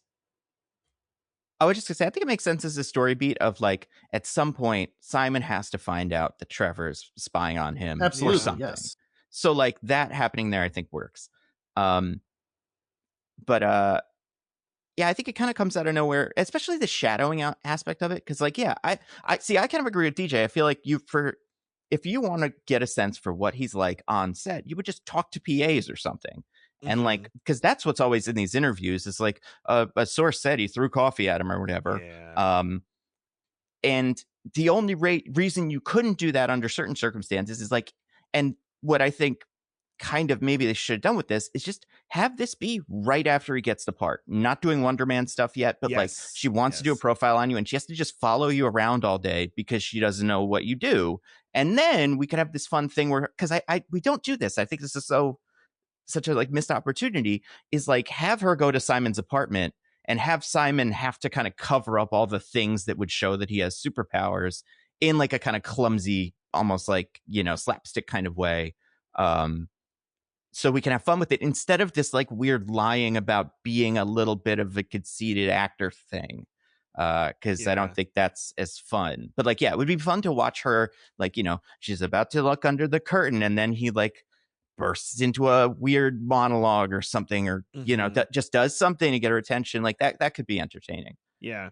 Also, they do a little bit of the mirroring where he like says something to the guy who works in the prison, like, just like pretend like I'm not even here. Like he says like the exact same thing that Kathy says. But that would have been an interesting take if it was like more of what Kathy was doing. That's almost how he like learned how to do that. Right. Yeah. Was from her. From following him around in just his normal life. Yeah. Yeah. You know what probably would have helped this feel more natural and less sudden? 8 more episodes in the end. A movie? No. What? If we didn't spend 3 or 4 episodes just kind of spinning our wheels and doing nothing, and instead had moved the emotional arcs forward with every episode. Called filler, Diggins. They do it in anime all the time and no one complains. Anime has like 1 billion episodes, DJ, so you can do that's filler. That's why I want 8 episodes. It's like, I feel like I like the wheel spinning. I like the slice of life. Getting in a gunfight in Hollywood is fun. But I do feel like we yada yada yada over a part of the movie, a part of the show that feels like it should be the whole show, or at least like a season of the show. And it's very weird because like I get what you're saying about like character development. I can't remember if you said it on the pod or before. Yeah, but, like, I said there is about like episode 3 has like the big emotional moment, and then there's not really another one of those till episode 7. And like I think that's true. Like I think that's true of Trevor. I think there's a weird kind of emotional switching between who's the main character of the show every so often. Because then for those other episodes, Simon is the main character a little bit and Trevor just kind of takes a back seat. But it does make you kind of lose track of Trevor and his arc and just what he's doing at all. Like what he's getting out of this. And it's, maybe we'll get to it, but yeah, it's strange. Also, what do you think Joseph Gordon-Levitt did to the squirrel? You think they threw it into a wood chipper? Oh, pigeon. Oh, it's even worse. Do you think he threw it into a wood chipper? Or like threw a rock at it or something in like a bad spot? Oh, maybe he was just cutting their heads off in his backyard. Oh, hey. I think he broke its wing and watched it try to fly away. Oh my God. It sounds like something he would do. Psychotic. Yeah. This is sicko. Yeah. Also, the idea that Glenn Howerton is the nicest guy in Hollywood, I'm not saying he's mean, but I've seen him on the podcast. He seems like a guy who would be kind of weird. You know, he doesn't strike me as like a, you know, I don't know, who's like famous, like Keanu Reeves or something, who like people know for being nice. Yeah, just a weird pull for that name. But you know, whatever. It's funny. All right, I think we got a few more slices here. Maybe 2, I think. Yeah, all right. That sounds make it out. All right, let me spin this one. Tick, tick, tick, tick, tick, tick, tick. And all right, Nando, this one's yours. Oh, okay. This was important, and it's good that we're talking about it because it's kind of connected to the other thing. This is Trevor Slattery, History's Worst Liar. I do want to talk about how Trevor does not make any, and like, again, part of this is he's dumb. But I think part of the way that he's characterized with certain elements of like the story are like he's kind of clever and able to kind of manipulate Simon or manipulate damage control. But there's other moments where I'm like, wait, Trevor, are you not like, did you not consider this? Like, first of all, and I don't know how this works. I'm just going to guess. If I ever get kidnapped and stolen from jail, and then the guy that kidnapped me dies and it worked for a secret organization, I feel like I can come back and go, guys, they took me. And I was in prison over there because they hate the Mandarin. And then they would give you time served or something like that. And that's like the truth. You don't even have to try to explain Tahalo to them. But he doesn't do that. And he was like a prisoner. He had like a little, you know, he had a prison. But even you forget about that part. He also, I really feel like the end of the show, Trevor stuff is like insane how bad he is at this. When Damage Control picks him up in episode, I think 6 or 7, and they're like, you didn't give us anything on Simon. We need you to get something on Simon. All he says is like, I'll get it. I'll find stuff on him. Say you're working, like give him, like pretend you're doing something, or also be like, no, this is part of the thing. I'm getting close to him. Like, don't you want me to be like near him in case something happens? Because you guys clearly can't get him yet. But then when Simon catches him, and we already went over like when the reporter catches him, he doesn't really say anything smart. But when Simon catches him, I feel like he doesn't even really make a case for himself. And I get why he's upset that he's caught, but like, man, just be like, they were blackmailing me and I stopped doing it and I was trying to figure out a way out of it. And like, once we finish this movie, you'll be too famous for them to arrest. So like, trust me on this. In fact, the only way you can fuck this up is if you go ballistic and ruin our covers. Cause like, I feel like we're on the right track here. But instead, he's just like, I did sell you out. You shouldn't trust me. I'm sorry. It's just so God, Simon, or God, Trevor, like, yeah, you gotta lie a little bit better than that. Well, that last one, again, not lying. Like, not I understand, right, not a lie. I understand you want to come clean, and I think that's a good, like, moral impulse because you genuinely like Simon now. But yeah, you can present it in a way that sort of makes it seem, it's still not good, but less bad. Mm-hmm. Yeah, I also think like his original Iron Man 3 going to jail situation is like, you should have been able to get out of that. Because they tricked him. Why is he in jail at all? Like, I feel like if you got tricked into doing terrorism stuff and you were kept super high in a basement and you couldn't look at your phone, you just believe it. It's not like he actually did know he was doing murders. And like, I feel like in this universe, you could even say you were hypnotized or something. Fuck it. Nobody knows what happens in any of these. Oh, they flash lights at me. That'll end up being true by some point. And then you'll be like, oh, yeah, that must have been what he was doing. I was being mind controlled by a guy with a big brain. And then like 16 years later, they're like, fuck, that's real. Fuck. Yeah. Yeah. But yeah, I feel like Trevor, and I guess in the first movie, the way Trevor's kind of, the way they kind of play Trevor at the very end of the movie, and then in that little post-credit scene that I don't know if it really counts, kind of counts, is that he likes being the Mandarin and kind of enjoys the celebrity he gets out of it. So like going to jail, but being a celebrity is worth it to him. But yeah, I don't know, man. Just try to lie. I watch a lot of stuff and I see people not lying, and I'm like, you could have lied. Oh, you could have lied so good. You had it all. Like absolutely. The pieces are there. I can't remember what it was. I was watching something with the worst lying. Might have been Fallout, but it gets me. Really gets my goat. I have said so many times on this podcast, there is no problem in life that cannot be solved with enough lying. It's true. Lying and just like, statements that kind of obscure the truth but aren't even necessarily lies. Like if you want to, keep your conscience clean, it's usually really easy. But he's just like, yeah, a lot of characters just do this stuff. And I'm like, man, you could have gotten out of that. I should probably stop doing this when I watch movies and TV shows with Hannah, though, because I feel like it's not a great, like, I feel like it maybe could reflect poorly on me if I'm like, there was an excuse there. He didn't understand it, but he could have gotten out of that really easy. Yeah, he should have been lying more. I'll just get it out of my booklet. Speaking from experience, Nando, the people you date don't like it when you say you're a great liar. I mean, I get that, but also I am a great liar. Like, and I'm not even a great liar. I'm very creative when it comes to excuses. I don't know if I could pull them off. That's the part that I feel like maybe makes me more trustworthy. But like, I don't know. A lot of people in these movies, it's like you could just say somebody else said you could do it, and you can. No one checks stuff, but whatever. But I'll just spin the wheel one more time. Let me see. It's a big chunk here. Tick, tick, tick, tick, tick, tick, tick, tick, tick, tick, tick, tick. Oh, landed on one of Diggins's. Yeah, it's the last one here. That's good. I have one here that just says failing upwards. And I want to talk about what happens with Agent Cleary by the end. Yes. Very good.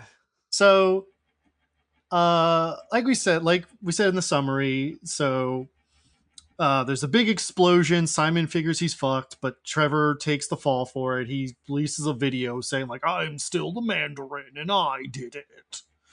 Also, the thing that the Mandarin says in that video, we haven't really brought it up. true facts, Mandarin. Again, the Mandarin has not lied about anything. He's like, entertainment and the government work together to propaganda. But you tell him, Mandarin. To make MCU movies, yes. But anyway, maybe that's why they do it, because they want to be like, only the evil terrorists think we're making propaganda for the government. Yeah. But anyway, so he does that, and so Cleary goes to arrest him, and like clearly doesn't believe it, because he says to Mandarin, like, I'll let you take a fall for this, but I'm watching Simon. But otherwise, the whole thing is treated as like a coup for Cleary, a feather in his cap. Your job's definitely safe now. We're all proud of you, Cleary. And I'm like, what the fuck are you guys talking about?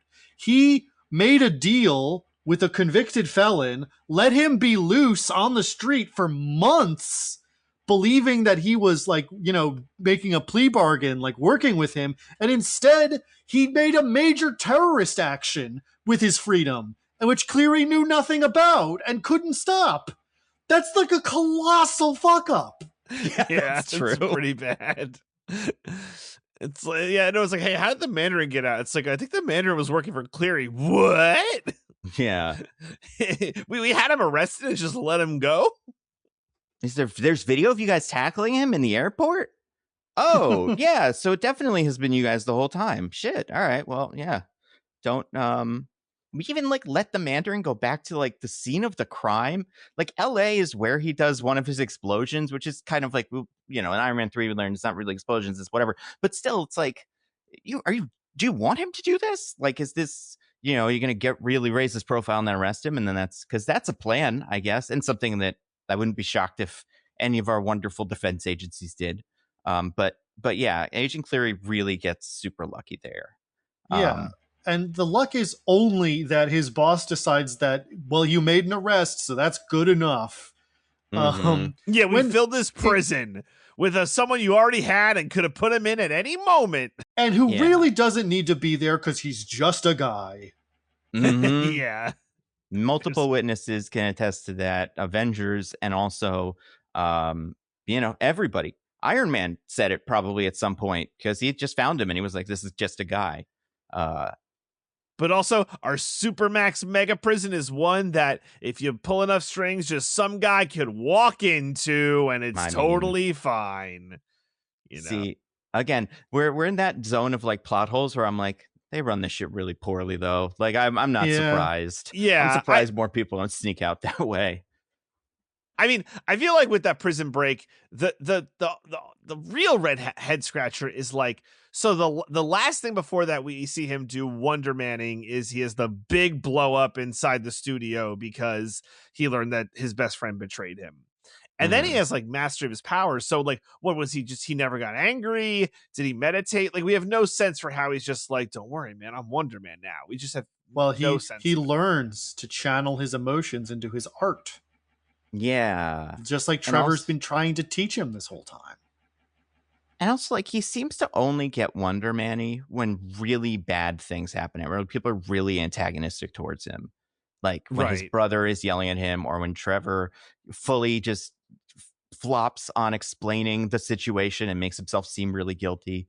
Like, I can't remember, why does he break the thing in the beginning, like in the first episode? Why does he fuck up his wall? He can't do the tape, the self-tape. Is it the self-tape? Yeah, because it would have been his girlfriend, but this is the first time. Could not give less of a shit about in this show, by the way. Yes. Yeah. Yeah, after that scene where he does the big flare up because he sees the video of her helping him, I don't think he ever talks or thinks about her again until the interview. Yeah. No, again, maybe evidence that there's some other secret Simon is hiding. I don't know. I don't know. But yeah, that flare up is just because the self-tape is going so poorly. Okay. So that one, I guess, is the kind of thing where in traffic, I wouldn't be shocked if Simon flipped over a car or something. Right. But like the other two, I'm like, as long as he stays away from insanely dramatic situations. Also, maybe if like people near him knew that he had powers, like he probably has like an attaché, like, like people that work for him. If he's like, because that's just how people handle regular celebrities. Yeah. They're like, he's like his doorman to Josh Gad. Yes, exactly. Yeah. So, he probably doesn't have to deal with anything that difficult. But Yeah. I was more concerned about, like, I'm sure it's easier to break into the damage control super prison than you would expect. I don't think you can do it without something over your face. The cap works pretty well in like a crowd, but not if you're just staring at the guy. That's not going to work. Right. If you're a famous actor, yeah. If you're a famous actor, yeah, because like he says, like, it's as a secret, you can't tell anybody, but he goes places with him. He goes to the doctor's office with him and stands there. So everybody in a small town would be talking about that. Hey, you saw Wonder Man. He's doing the thing with the guy. If you ask him about it, he won't tell you what it is, but this is probably what it is. Really weird. Also weird that Cleary seems to just stop following him after this. Right? Like, yeah. Why wasn't he being tailed this whole time? It's not, like I said, it's not a secret. He's the most famous guy on Earth. Yeah. But at the end, Cleary tells his boss, this man has ionic powers. He has ionic powers. And he not ionic powers. Enemy or asset. Oh. That's true. DJ. Probably enemy, considering how well we treated him up until this point. I don't think we're going to get any good stuff out of him. Probably.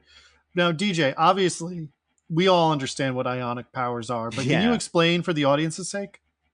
Oh yeah, it's just another word for electricity. That's all it is. Oh, so but purple electricity, right? It's like a different color than yellow or blue, the regular electricity colors. Yeah. This is the every black superhero is either has black in their name or has electricity powers. That's just the often rules. both.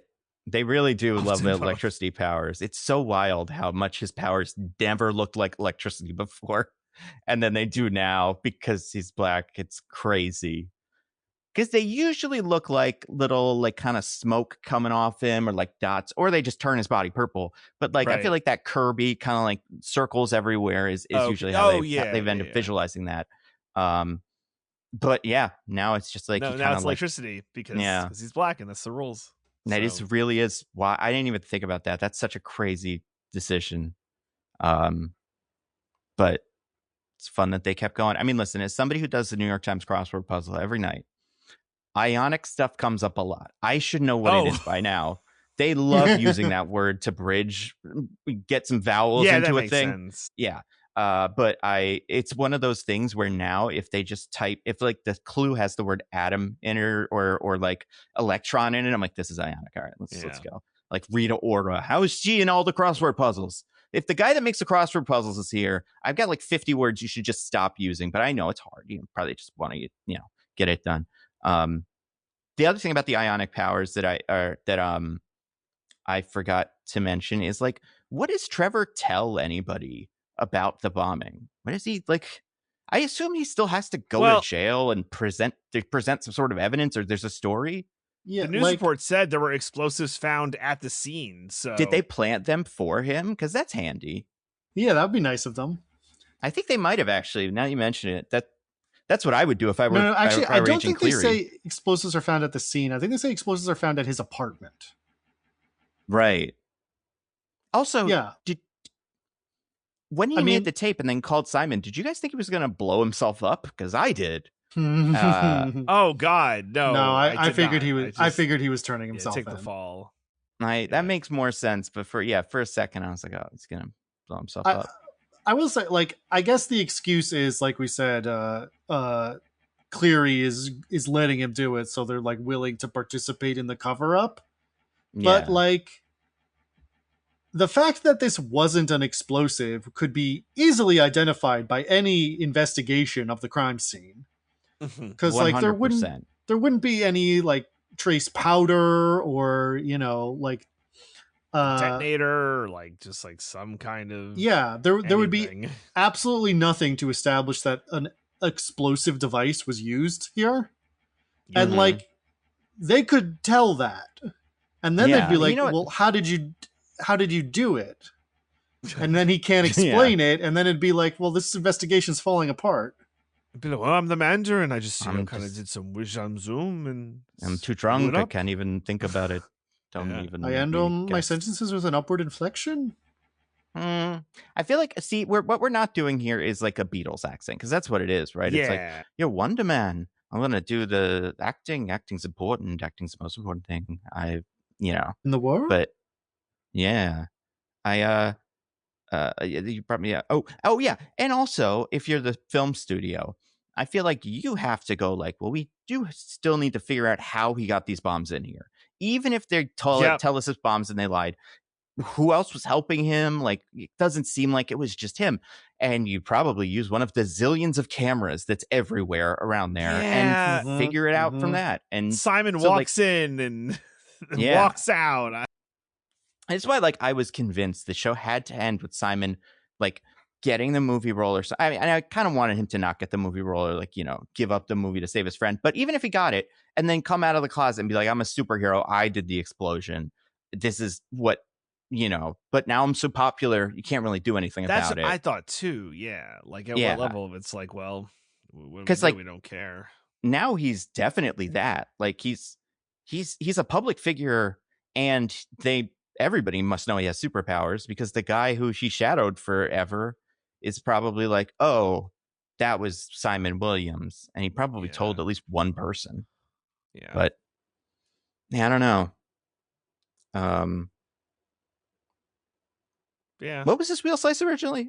I don't know. It was about how Agent Cleary would definitely be fired. Oh yeah.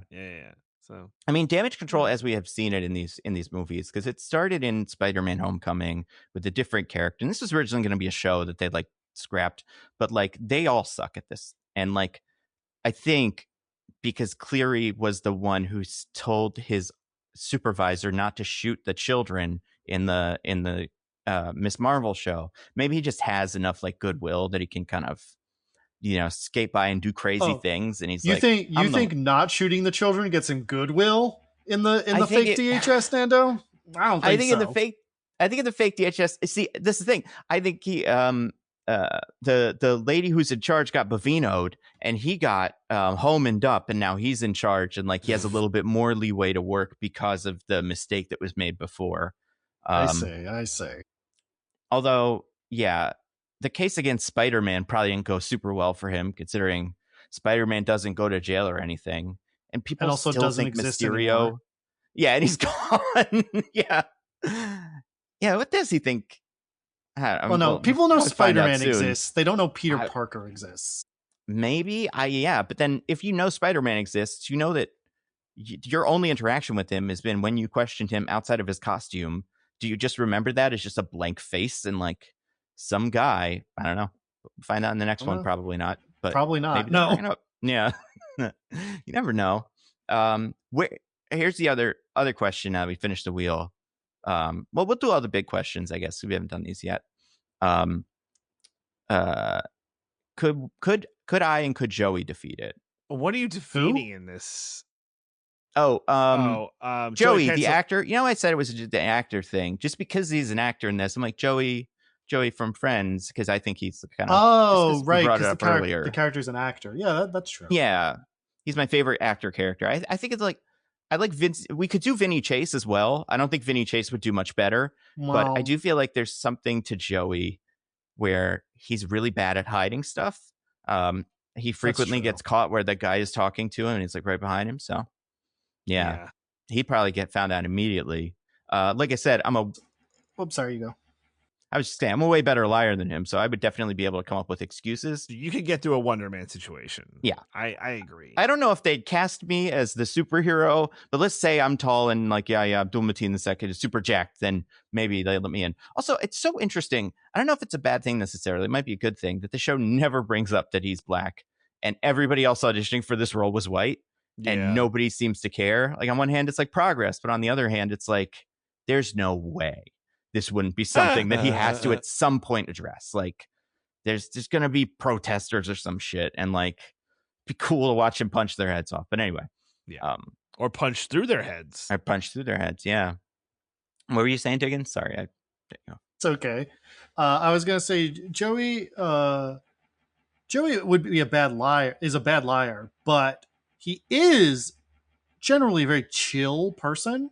So I feel like he wouldn't fly off the handle and like do superpowered stuff very often. That's a good point. his trigger would be something like he like sneezes and like his powers activate. So the whole thing was like I can't sneeze. There would be like a tray of like pepper or like yeah. So like he would avoid sneezing or something like that. Well, no, DJ. His trigger would be if someone takes food from him. That would be yeah. Joey doesn't share food. And that is something I feel like that within the world of the show, the characters know to be scared of him. But like every time he asks for food, they just give it to him because there's probably a secret episode we haven't seen where he kills Zach because he didn't give him the food he asked for once. That's where he's been this whole time. By the way, Zach's a character on Joey. It's the guy from Joanna Man. Right. Yeah.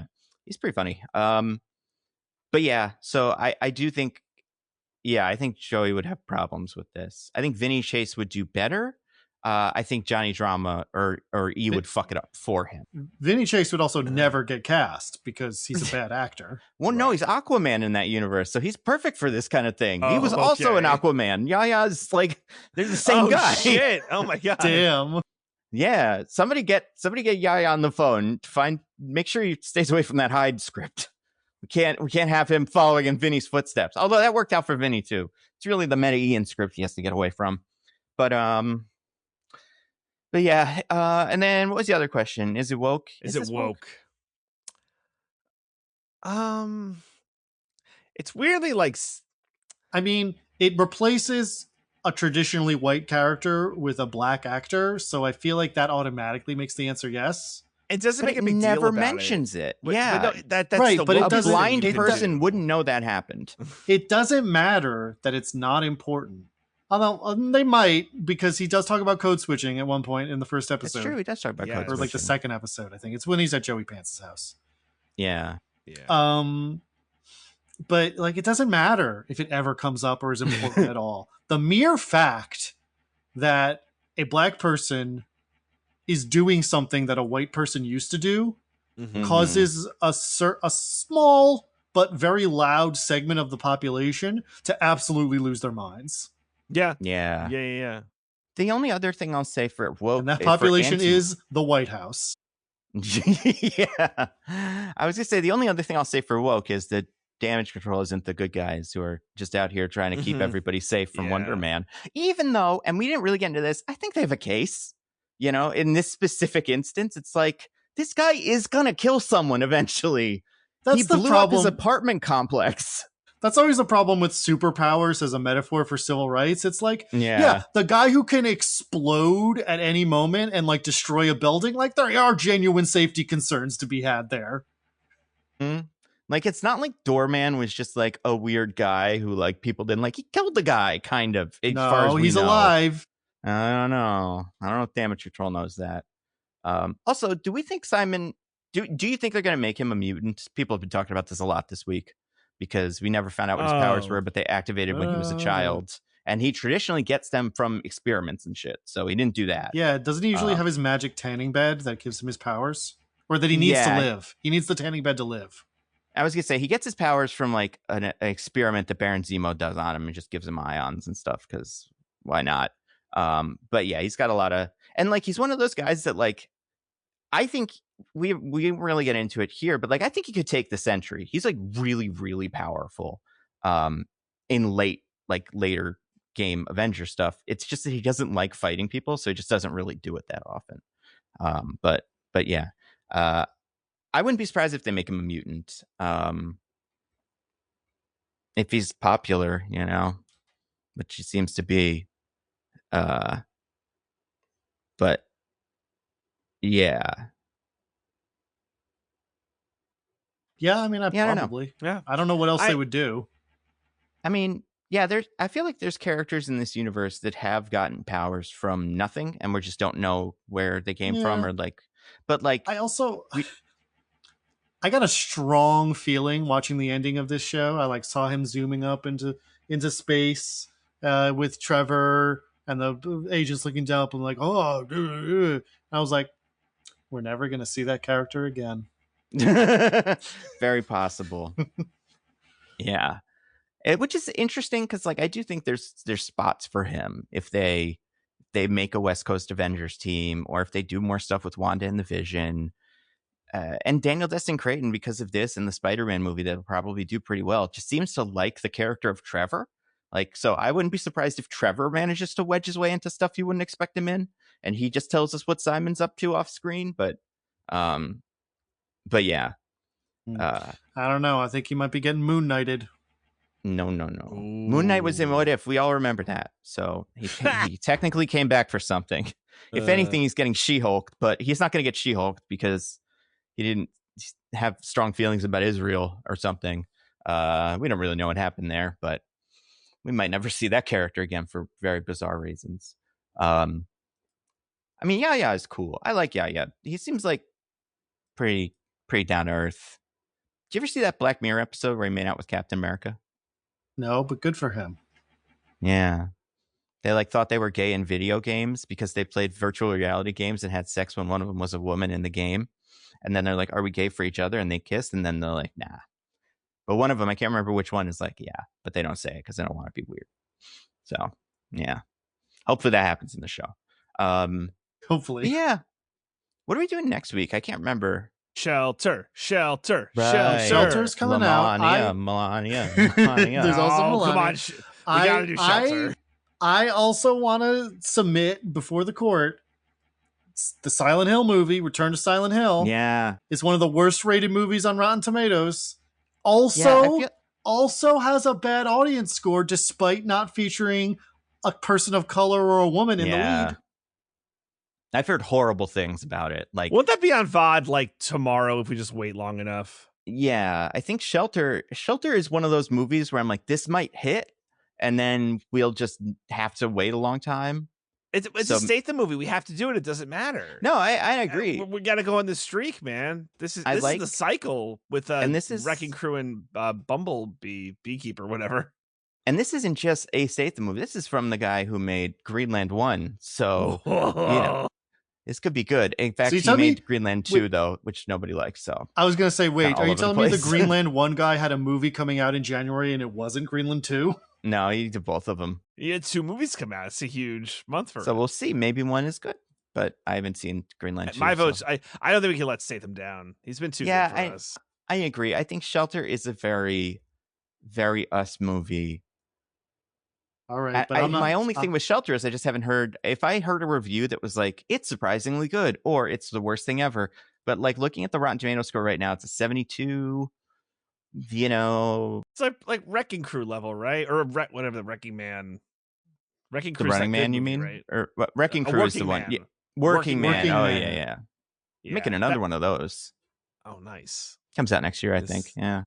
Nando, you told me like Wrecking Crew is good because I'm like, oh, what if we did that? But it's like good apparently. It's not good. That's the thing. It's like one of those movies that's just okay, but like, like you know, kind of like inoffensive. It's hilariously bad, yeah. Yeah, and like I feel like there've been a couple of those that I've tried to watch for the pod, like that one where what was it?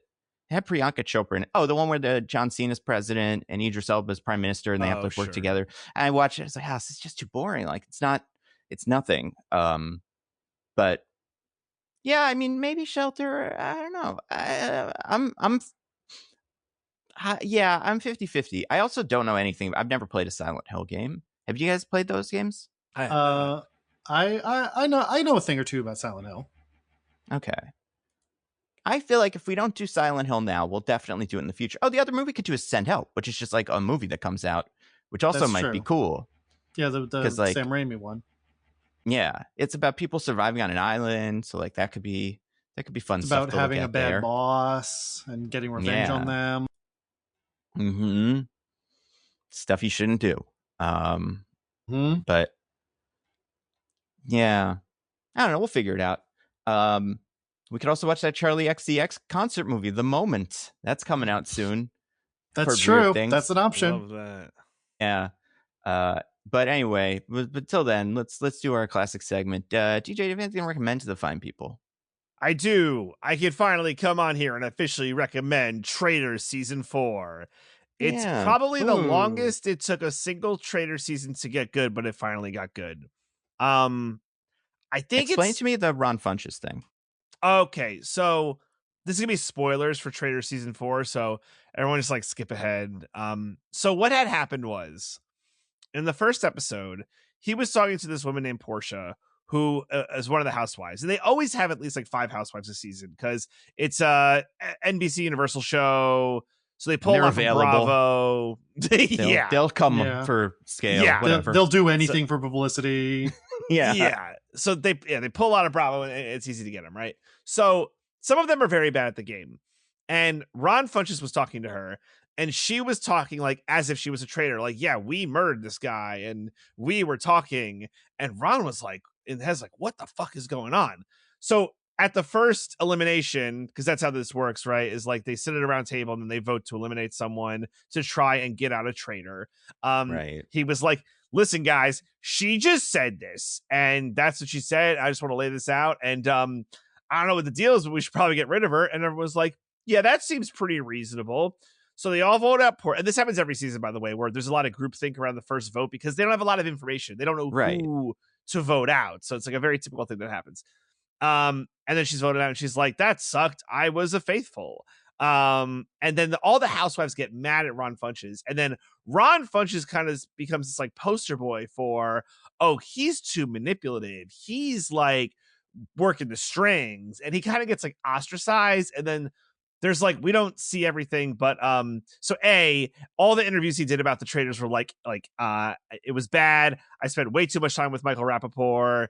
And I Michael just like Rappaport's did not the have any season. fun because they casted fucking Michael Rappaport, which was awful. He was such a dick. And then the other part was it seemed like he wasn't like friendly with a lot of the people. Like he had a close like group of friends, but like in Traitors, you really do. It's like any of those shows. You have to make friends with like everybody if you want to stay around because it is kind of a popularity contest. So it got just like the very end. It was not the most recent elimination, but one before that, where they were all just like, Ron, your time's up and we're going to send you home. And like, you could tell like he just kind of felt bad about everything that happened. Cause like there were definitely some people who like legitimately didn't like him. But I think what he did was he went on there and he legitimately tried to play the game. And it's sadly that just like doesn't always like work out. And also no one knew who he was. Like no one was familiar with him. It was so apparent on the show. They didn't see Trolls. They didn't see Harley Quinn. They was like, oh, you're King Shark. Yeah. Now listen, we can make these jokes, but let's be real. A housewife of a Bravo reality show housewife being like, and who are you? Is the most pot calling the kettle black I've ever heard of. Yes, no, and you are absolutely for sure. right. Yeah. And because like whenever they have like a former bachelor on, right? Like half the people know who he is. Like they have like Johnny Weir and Tara Lipinski are on this season, and right, and like everyone knows who they are, right? Yeah. I have no idea. They're figure skaters, or Johnny Weir is he figure skater or speed skater? I can't remember. They're both figure skaters. Yeah. Tara Lipinski was like a figure skater in the Olympics when we were in like grade school. But yeah, but they both do commentary during the Winter Olympics. So like that's which is on NBC, right? Kristen Kish is another one, right? She hosts Top Chef, right? So like half the people like know who she is, right? But like it's like a grab bag, but it was clear like no one knew who Ron Funches was, and I don't think anyone knew who Michael Rappaport was either. Which that one kind of makes sense. Yeah. Like definitely better off. So like that like. It was unfortunate seeing a dynamic where it's like someone was on the outs because that doesn't always happen. That being said, the season has gotten good because of one of the Traitors who's named Rob, who was from Love Island, is just kind of like a dumb, like he's not actually a dumb dude, bro, but that's a stereotype. It's like, oh, you were on Love Island, and he's playing it like perfectly. He's playing a flawless game. I love seeing someone play a flawless game. He's just legitimately good at playing this game. DJ's official recommendation: once the black man left, the show became good.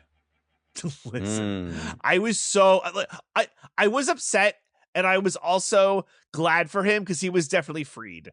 Like it sucks being eliminated, but it's like he wasn't held in that prison anymore, and I'm very glad he was able to escape that hellish prison. I'm a little surprised. Seems rough. I'm a little surprised he went on the show because like. He didn't need to. Was his agent like, I got an opportunity for you to go on like Traitors, and like maybe he thought it would be fun? Does he watch it? Like, was he a fan? They don't like. I don't think so. But he was definitely open to like playing the game. Was like definitely the vibe of it. See, this just proves Trevor right. You don't just say yes to every opportunity that comes your way. You got to be selective. Yeah.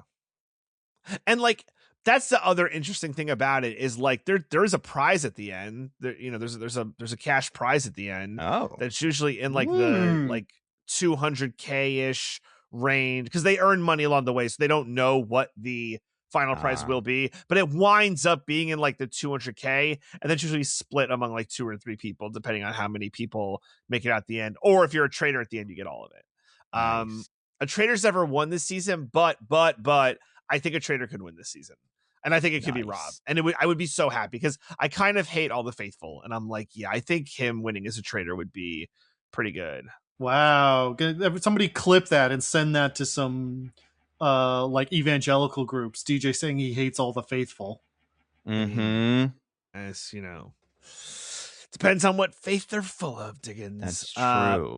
But yeah, so it's good. Like I think you should watch this season. Like it finally got there. You can catch up. I think there's like 7 episodes out now, and I think there'll be 10 or 11 or something like that. So you can catch up. You can binge it. It's good. They're coming out with a season of Traitors for normies, like just everyday Joe Schmoes. And Michelle is like, you have to apply. And I guess I will, but like, I don't know. Hell yeah. She's like, I want to watch you be murdered live on television. I guess. Or is it like, I would just like if you were gone for 12 weeks. That's also like I think that would be good. I'd have to do a lot more. I'd have to do a lot more childcare, but it would be worth it. Yeah, you are actually a drag on the family dynamic. You being away would be more helpful. So I feel like my big question, if I was in that position, like if I was going to be on that, I was like, are we getting Alan Cumming, or is it could be like some shitty version of that? Right, that's true. I want an Alan Cumming season. Yeah. I don't Sorry, we could only afford Alan edging. That's, I'll take it. That's actually a pretty good compromise. Like, you don't get Alan Cumming, you get Alan Houston. That's Alan Houston.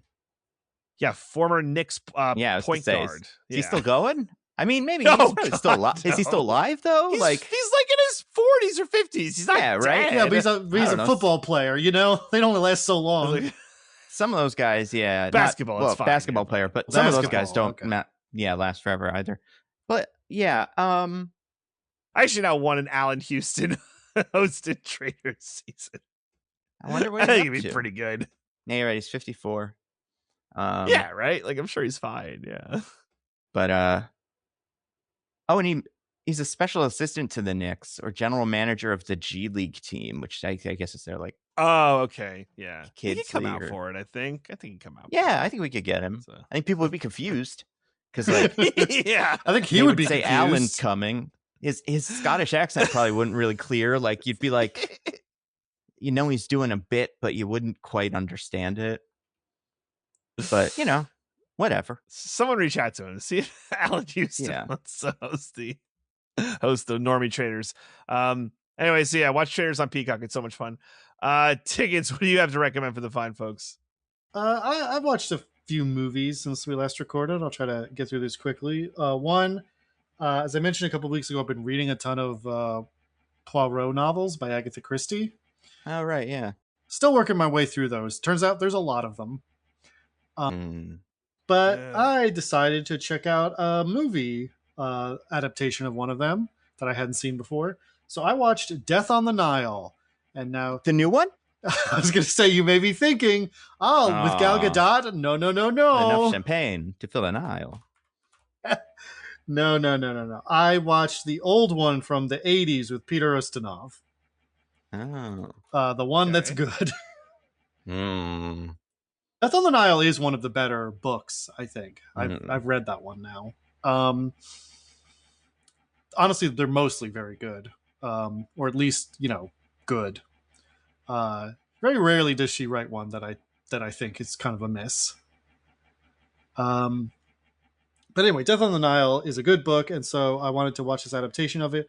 And it's really fun. It's in the same classic mode of all of these, where it's like you get a bunch of celebrities in the cast, and like have them bounce off each other, and that's like half the charm of the movie. This one has Betty Davis, Angela Lansbury, Maggie Smith, Mia Farrow, like a lot of stars, that are still, recognizable now. And especially like I think Betty Davis and Maggie Smith are playing these two characters who are just playing like a rich lady and her servant, and are like constantly like sniping at each other in a way that's really fun because they get to be really catty. And then Angela Lansbury is playing a complete drunk, so that's also fun. She's just like sloshing around all the time. And then also the mystery itself, I think, is fairly compelling. Like they didn't really change it.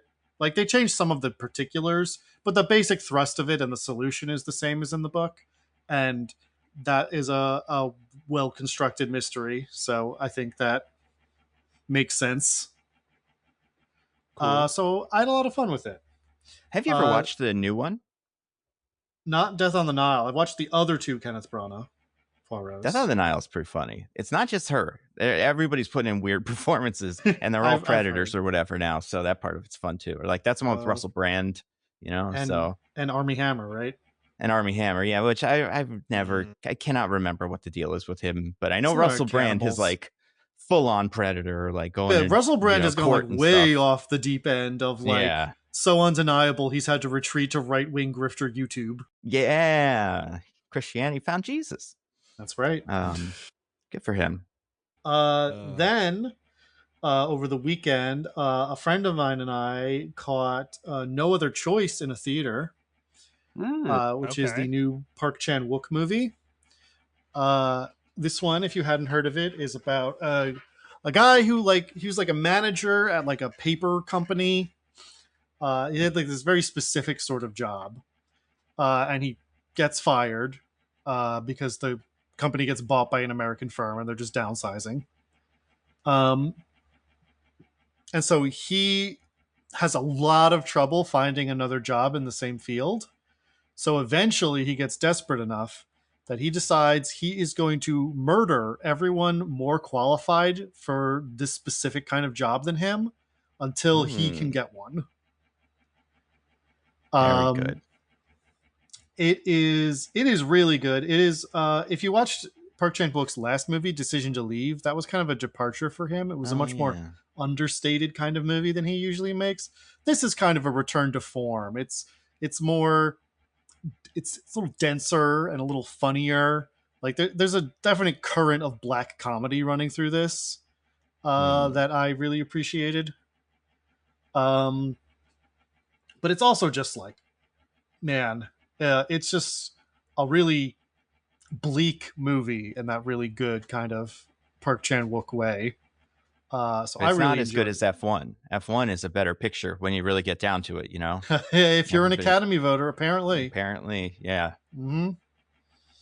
But I really enjoyed that one, so that's another rec for me. And then finally, a couple days later, I decided to watch If I Had Legs, I'd Kick You, because that's on VOD now. Nice. Mm-hmm. So that's the movie with Rose Byrne and Conan O'Brien in a rare dramatic role. Where Rose Byrne plays a working mother of a very sick child, so she has to like sort of balance like work, taking care of her kid, taking her kid to her hospital appointments. Her husband is away on a work trip. And it kind of takes place in a slightly more realistic Beau is Afraid universe where everyone is just maximally unreasonably hostile towards her at all times. Which is, of course, an intended thing to sort of get across the idea of feeling really like harried and like, you can never relax and everything's against you. And I mean, she's also kind of a jerk, but it's very much about sort of like creating that feeling in you of like feeling sort of like defensive all the time. And I think it's very good at doing that. Rose Byrne obviously giving a very good performance. And so that was another one I quite enjoyed and would recommend. Nice. But yeah, those are all of my recs. What about you, Nando? I've just got two. They one's a comic, which I think I may have talked about a little bit, but I don't know if I fully recommended it. It's the I could definitely recommend the first volume of it because this is what we did for book club this month. It's excuse me, a book called Assorted Crisis Events. It is by Dennis Camp, who is like the hot new thing. And I mean, he's been working for a little bit, but he's doing like Absolute Martian Manhunter, The Ultimates. Like he's definitely having his moment. And then Eric Zawdicki, I actually haven't pronounced his name before, Jordi Belair. It's like those two are the artist and colorist. It's a book about like, well, it's hard to describe. It's usually about time, but it's kind of like It's About Time, that movie It's About Time. where the Yeah, guy everybody can has numbers on teleport their arm. by jumping. No, that's not About Time. About Time yeah, you're is the right. one where Domhnall Gleeson, I think, can teleport by going into a cupboard. Can time travel by going in a cupboard. I think he just has to be alone. do it. But yeah, I think that's how it goes. Rose, or isn't what's her name's in that? Right? In the one from the Sam Raimi movie this week, Rachel McAdams. I think Rachel McAdams. Yeah, I think so. Yeah. But it's one of those movies. It's one of the few movies. Well, I don't know if about few, but it's a movie that has Brendan Gleeson and Domhnall Gleeson playing father and son. I think so. That's fun.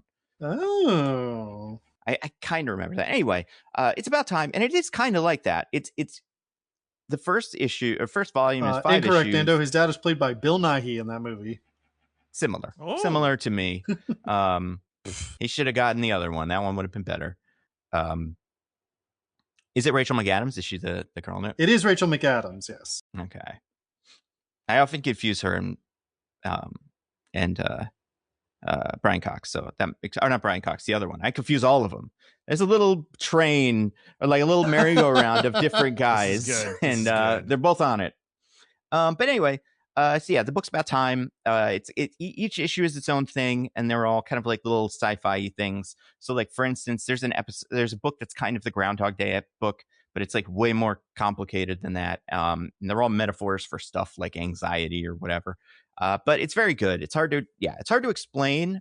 It's very surreal, and they have like it's still running. So they just put out like the 8th issue, which people really like, and apparently it's very interesting. So it's sold out, and they're doing another printing of it.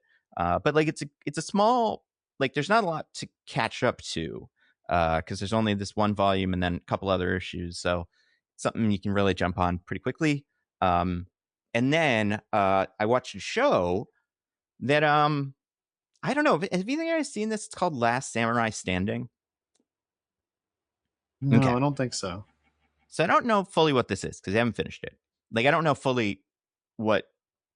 I mean, I kind of get it. It's basically it's about a story about a samurai in Japan who he was like part of the fall of the samurai. I don't know how historically. I guess that's what this is. Where I don't know how much this is like based on a real thing because like obviously this show didn't happen, but like it's probably some historical event that this is supposed to kind of line up with. Anyway, so samurais used to fight in wars, and now they don't, and he's kind of got nothing to do, nothing to live for. He has a kid, everything sucks. Yeah, it's like 1800s or whatever, maybe. So this guy sees an invitation, I think, to a contest called Last Samurai Standing, which is organized by who knows, and 100-ish people all go to it, and then it's basically like you have to go all of these different towns and like go through Japan, but as you do it, you have to kill at least one of the other samurais in the competition. And then if you do that, then you're able to go through, and whoever gets to the end wins enough money to, pay for surgery or whatever. It's very Squid Gamey, like to the point where there's like a guy who's like the guy who comes out and is kind of chipper and is like, I'm in charge of the thing. Here's the rules. And then he like kills the guy as like a way to show like this guy's really tough. So it's fun as like a show that's just kind of entertaining. It's also like really well choreographed action. The samurais aren't all the same either. I don't really know what counts as a samurai, but like some of them have bow and arrow, some of them have bow staff, some of them have that weapon that has like a big stick with a big knife at the end of it. So there's a little bit of variety there, but it's also that thing where in the beginning they're all in a room together, or they're all in like a courtyard together, and you look at them and you're like, that guy's the main character, that guy's the main character, that guy's the main character. Like he's got a different hair and he's got an interesting look on his face. So it's very, it's kind of broad. But I think it's really fun, and like I'm surprised this isn't a bigger hit. But maybe kind of like something like Squid Game, it takes a little time, because I remember Squid Game kind of came out and then had to kind of gather steam. But yeah, it's very cool, and like I don't know too much about the actors in it, but they're doing good too. But mostly as someone who like likes watching action movies and like samurai stuff, they do good samurai stuff. And it's on Netflix, by the way. I forget if I mentioned that. There's only like 5 or 6 episodes. It's very short. Speaking of short things, potentially, what are we doing next week? We don't know. We mentioned a bunch of options. Potentially Shelter, potentially Melania, potentially the other one. Return to Silent Hill, potentially Send Help. We have a lot of different things, and we'll see what people say. Do you guys want to plug some things for the fine people? DJ, do you have anything to plug? Yes, finally, Roses and Rejections made a true triumphant return, with Michelle getting behind the mic and giving her thoughts and telling me how I was wrong in my solo pod, but did it in a very nice way. I said it's how like when your 6-year-old like misses like a pop fly in like, Little League, it's like, oh, he dropped it, but he did his best, so it's okay, It's a good hustle out there. Good hustle. Exactly. You're getting pizza even though you didn't win. You have pizza after. Yes. So, but it was good. It was good to do a podcast with her again. And then, Love is Blind premieres in a couple weeks, and we will be returning with Michelle's gonna take a little rest, continue her paternity leave. But I will that have last season just broke her, which I think would be a reasonable way to deal with like season 9 of Love is Blind. Fuck this. I'm not watching an Ohio season. You crazy? Ohio. My God. No offense to any of our listeners out in Ohio. We're sure you're lovely people. Offense. Yeah, I'm related to a bunch of you, so offense. You guys from there. It's the tricky part. If you live in Ohio, you got to know, right? Like, right. I got family out in Ohio. They're all cool. They're cool people. That's the thing. They're all cool. They're not sociopaths like are fun on this game show. It's just a very strange, and it's a small community, so they probably all know each other, right? Oh, I think it's just like Cleveland, even. I'm not sure, or Columbus, something, whatever it is. It's like that'll come up for sure. But anyway, I will have some special co-hosts for that to be revealed later. But I'm very excited for that when we do that. Yeah, we're gonna shake it up. We're gonna get some other people in the bedroom, see how it goes. Experiment. As Love is Blind has taught us, you have to be open to different experiences and stuff. And who knows if love is blind or not? It's not, but that's like what they say in the show. So you never know. Yeah. But check that on the Pop Break Podcast Network, wherever you get your podcast. Diggins, what about you? Nope. What about you, Nando? Videos. I did a video about Wonder Man. I did a video about High Guard. Nice. Because I think it's very interesting. Game of the year. Right? What's up? Game of the year. Well, it's game of this year. Like it's the game we deserve in 2026, because it's a hero shooter where all the heroes have no personality. And it's just like, go fucking shoot. Who cares? And the map's too big, and you got to ride somewhere to run into someone. Yeah, I don't know. What are we doing? Planting the sword or something and blow up the guys. It's so generic. Even though it doesn't have to be. It's weird. But anyway, videos about that. Videos about Wonder Man. I might have like a longer video about Wonder Man too, talking about like some of the other stuff we didn't touch on here. And then, stuff like that on YouTube and Nebula and, TikTok, maybe. Did you see, apparently TikTok like broke a lot this week because they gave it to the Ellison or whoever's going to control it. And now you can't search for Jeffrey Epstein anymore, which is really going to hurt my next series of videos about, where Jeffrey Epstein would be in the Marvel Cinematic Universe if he'd survived the snap. We got to code all the language now. There's things mean different things. So now, what would it be like if Jeffrey Epstein got snapped? They found all the evidence during the 5 years, and then he came back.